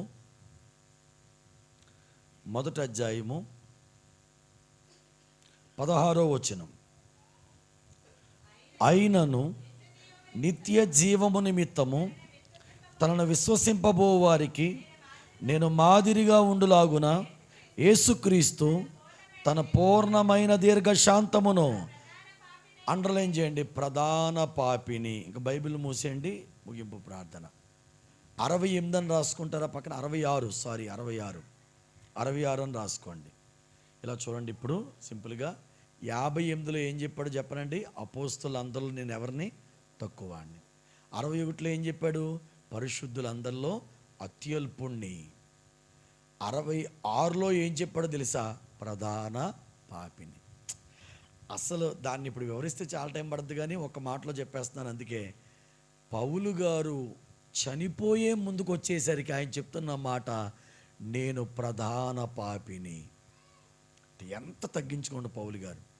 సంవత్సరాలు పెరుగుతూ ఉండగా తగ్గింపు పౌలు గారిలో ఉంది కాబట్టే పౌలు ఆత్మవశుడయ్యాడు. యోహానులో సహోదరుడు అని చెప్పగలిగే తగ్గింపు ఉంది కాబట్టే ఆయన ఆత్మవశుడయ్యాడు. మనం దీనత్వం కలిగి ఉంటే ఆత్మవశులమవుతాము. అట్టి రీతిగా పరిశుద్ధాత్మ దేవుడు మనందరినీ నడిపించునుగాక. అందరూ లేచి నిలబడదాం, ముగింపు ప్రార్థన చేసుకుందాం, వాక్యం కొరకైన ప్రార్థన చేసుకుందాం. దయచేసి అందరూ కళ్ళు మూసుకోండి, ఇంకా అటు ఇటు ఎవరు చూడొద్దు.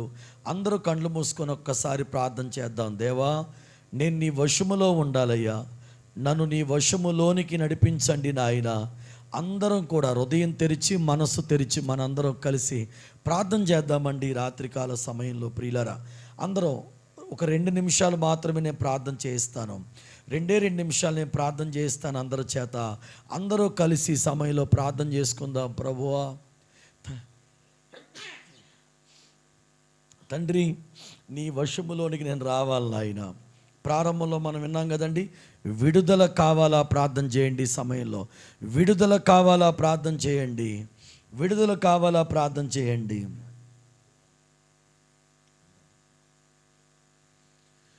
విడుదల కావాలా ప్రార్థన చేయండి. విడుదల చేసిన దేవుడు ఆయన, కార్యము చేసిన దేవుడు ఆయన, అద్భుతము చేసిన దేవుడు ఆయన, నిలవబెట్టిన దేవుడు ఆయన. తండ్రి మీకు స్తోత్రములు నాయన. తండ్రి మీకు వందనములు నాయన. హల్లెలూయా, హల్లెలూయా. ఈ రాత్రి దేవా, నేను నీ వశములోనికి రావాలి, నాలో తగ్గింపు దయచేయండి నాయన. 12 మందిలో ఒక్కడిగా, ముగ్గురిలో ఒక్కడిగా, ఒకే ఒక్కనిగా, యేసు రొమ్మును ఆనుకున్న శిష్యునిగా, నమ్మకమైన శిష్యునిగా, బాధ్యత అప్పగించబడిన శిష్యునిగా అయ్యా యోహాను ఎదగటం తండ్రి మేము చూసాము నాయన. మేము కూడా అలాగునే ఎదగాలి, వర్ధిల్లాలి నాయన. అయ్యా ఫలించాలి ప్రభువా. ఈ రాత్రి మమ్మల్ని అందరినీ మీ వశంలోనికి చేర్చుకోండి. ఈ రాత్రి నిజముగా నేను దేవుని వశములోనికి వెళ్ళాలి అన్న ఆశ గనక మీకుంటే మీ చేతులు ఒక్కసారి పైకెత్తి ప్రార్థన చేయండి. నేను ప్రార్థన చేయబోతున్నాను. ఇప్పుడు మనందరం కలిసి వాకింగ్ కొరకు ప్రార్థన చేసుకోబోతున్నాం. మీరు ఒక్కటే మాట, నేను నీ వశంలోనికి రావాలయ్యా, నాలో దీనత్వం దయచేయండి ఆయన, నాలో దీనత్వం దయచేయండి ఆయన, నాలో తగ్గింపు దయచేయండి ఆయన. ఇప్పుడే చేతులు పైకెత్తి వేడుకోండి. దేవుణ్ణి కార్యం చేయబోతున్నాడు దేవుడు.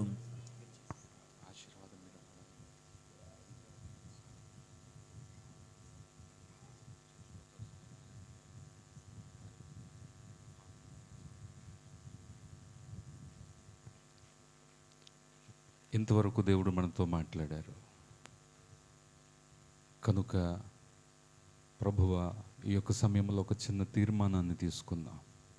ఆ 12 మందిలో ఒక్కనిగా, ఆ ముగ్గురిలో ఒకనిగా, ఒకే ఒక్కనిగా, యేసు రొమ్మున ఆనుకున్నటువంటి శిష్యునిగా, అయ్యా ఇదిగో బాధ్యత అప్పగింపబడినటువంటి శిష్యునిగా, తన బాధ్యతను గుర్తెరిగినటువంటి శిష్యునిగా అటు రీతిగా మీరు నన్ను మలచండి. అయ్యా ఇదిగో నీకు సమీపస్తునిగా ఉండే కృప మీరు నాకు దయచేయండి. మీరే మాకు సహాయం దయచేయండి. ఈ రాత్రికాల సమయంలో మాకు ఇచ్చిన అద్భుతమైన సమయాన్ని బట్టి మీకు మహిమ చెల్లిస్తూ ఈ చిన్ని మనవులు మీ పాద సముఖమునందు సమర్పించి పొంది ఉన్నాము మా పరమ తండ్రి. ఆమేన్. అలాగే నిలబడి ఉండండి. చిన్న మాట చెప్పిన తర్వాత దైవజనులు మనకు ఆశీర్వాదం ఇస్తారు. రామసింగవరం సభల్లో ఉన్నాం. మనకు సభలు జరిగి చాలా సంవత్సరాలు అయింది. ఈ మందిర పనుల్లో ఉండి సభలు పెట్టుకోవడం ఆలస్యం చేశాం. ఇన్ని ఇబ్బందుల్లో ఉన్నప్పుడు ఈ డేట్స్ కోసం అడిగినప్పుడు దైవజనులు ప్రేమరాజ్ అన్న మనల్ని ఎంతగానో ప్రేమించి ఈ దినాన్ని వేరే వాళ్ళకి అయిపోయింది. అయినప్పటికీ దేవుని యొక్క ఉన్నతమైన సంకల్పాన్ని బట్టి ఈ దినము రేపు మనకి ఇవ్వబడ్డాయి. మనం ప్రార్థన చేసినవి రేపు ఎల్లుండి, కానీ దేవుడు మనకిచ్చినవి. నాకు నిన్నటి నుండి టెన్షను, ఈ సభ జరుగుతాయా లేదా అని. కానీ దేవుడు అద్భుతమైన కృపనిచ్చి ప్రియ సహోదరి తల్లి దివ్వరమ్మ గారు వారి యొక్క అంతిమయాత్ర ఈ దినాన్ని జరగడం, మరలా ఈ రాత్రి కూడికకు ఇబ్బంది ఏమీ లేకుండా దేవుడు సమస్తాన్ని ఎలాగున జరిగించడం, అందును బట్టి దేవునికి మహిమ కలుగునుగాక. ఈ రాత్రి దైవ సన్నిధికి చేర్చబడినటువంటి తల్లిని బట్టి ఆ కుటుంబానికి పరిపూర్ణమైన ఆదరణ కలుగునుగాక. రైట్, దేవునికి స్తోత్రం కలుగునుగాక. ఈ యొక్క సమయంలో ఒక చిన్న పని చేద్దాం. మనం సంఘముగా కానుక సమర్పణ చేయాలి. బహుశా మన మధ్యలో రామసింగవరం నుండి వారు కూడా ఉన్నటువంటి వాళ్ళు ఉన్నారు.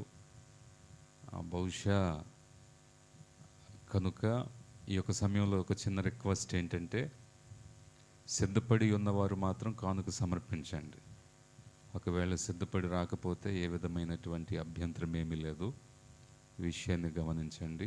రైట్, ఒక చిన్న పాట పాడుతూ ఉంటుండగా ప్రభు సన్నిధానంలో కానుక సమర్పణ చేద్దాం. మన మధ్యలో ఉన్న సహోదరులు యేసరత్నం గారు ఒక పాట పాడుతూ ఉంటుండగా ముందుకు వచ్చి కానుక సమర్పణ చేద్దాం. ఎంతో బిజీ షెడ్యూల్లో ఉన్న మనకి ఇచ్చినటువంటి డేట్ని బట్టి దైవజనులు, అద్భుతమైనటువంటి దైవజనులు, నిర్విరామంగా ప్రభు పరిచర్యలో వాడబడుతున్నటువంటి దైవజనులను బట్టి ఒకసారి చప్పలు కొడుతూ ఆయన నామాన్ని మహిమపడదామా? మనందరిని బట్టి రైట్. దేవునికి స్తోత్రం కలుగునుగాక. శ్రేష్టమైనటువంటి సందేశాన్ని తీసుకొచ్చారు. చప్పట్లు సరిపోలేదు. ఎంత శ్రేష్టమైన సందేశానికి ఎంత రైట్. దేవునికి స్తోత్రం కలుగునుగాక. దేవుడు దైవజనులకు మంచి ఆరోగ్యాన్ని ఇచ్చునుగాక, పరిచర్యను విస్తరింప చేయునుగాక, మన దగ్గరకు మరలా వచ్చినట్లుగా దేవుడు ద్వారాలు తెరుచునుగాక. ఆమేన్. అన్న, మీకు మా సంఘం తరపున, కుటుంబం తరపున ప్రేమపూర్వకమైనటువంటి వందనాలన్న. రైట్. ఈ యొక్క సమయంలో సహోదరులు యేసనే పాట పాడతారు.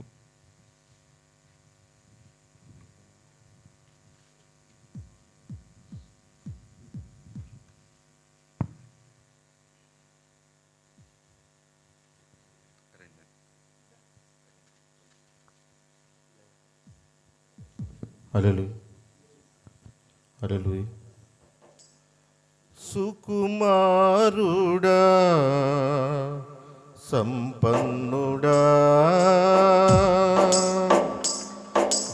శతకోటి సూర్య తేజుడా, మనోహరుడా, సుందరుడా, నా ప్రాణ ప్రియుడా,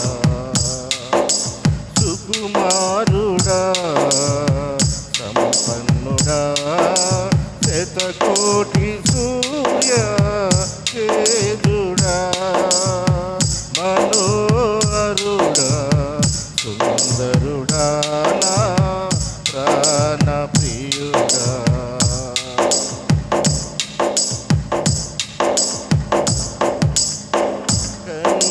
కన్యకుమారుడా యేసయ్యా, కారణ జన్ముడా, కన్యకుమారుడా యేసయ్యా, కారణ జన్ముడా,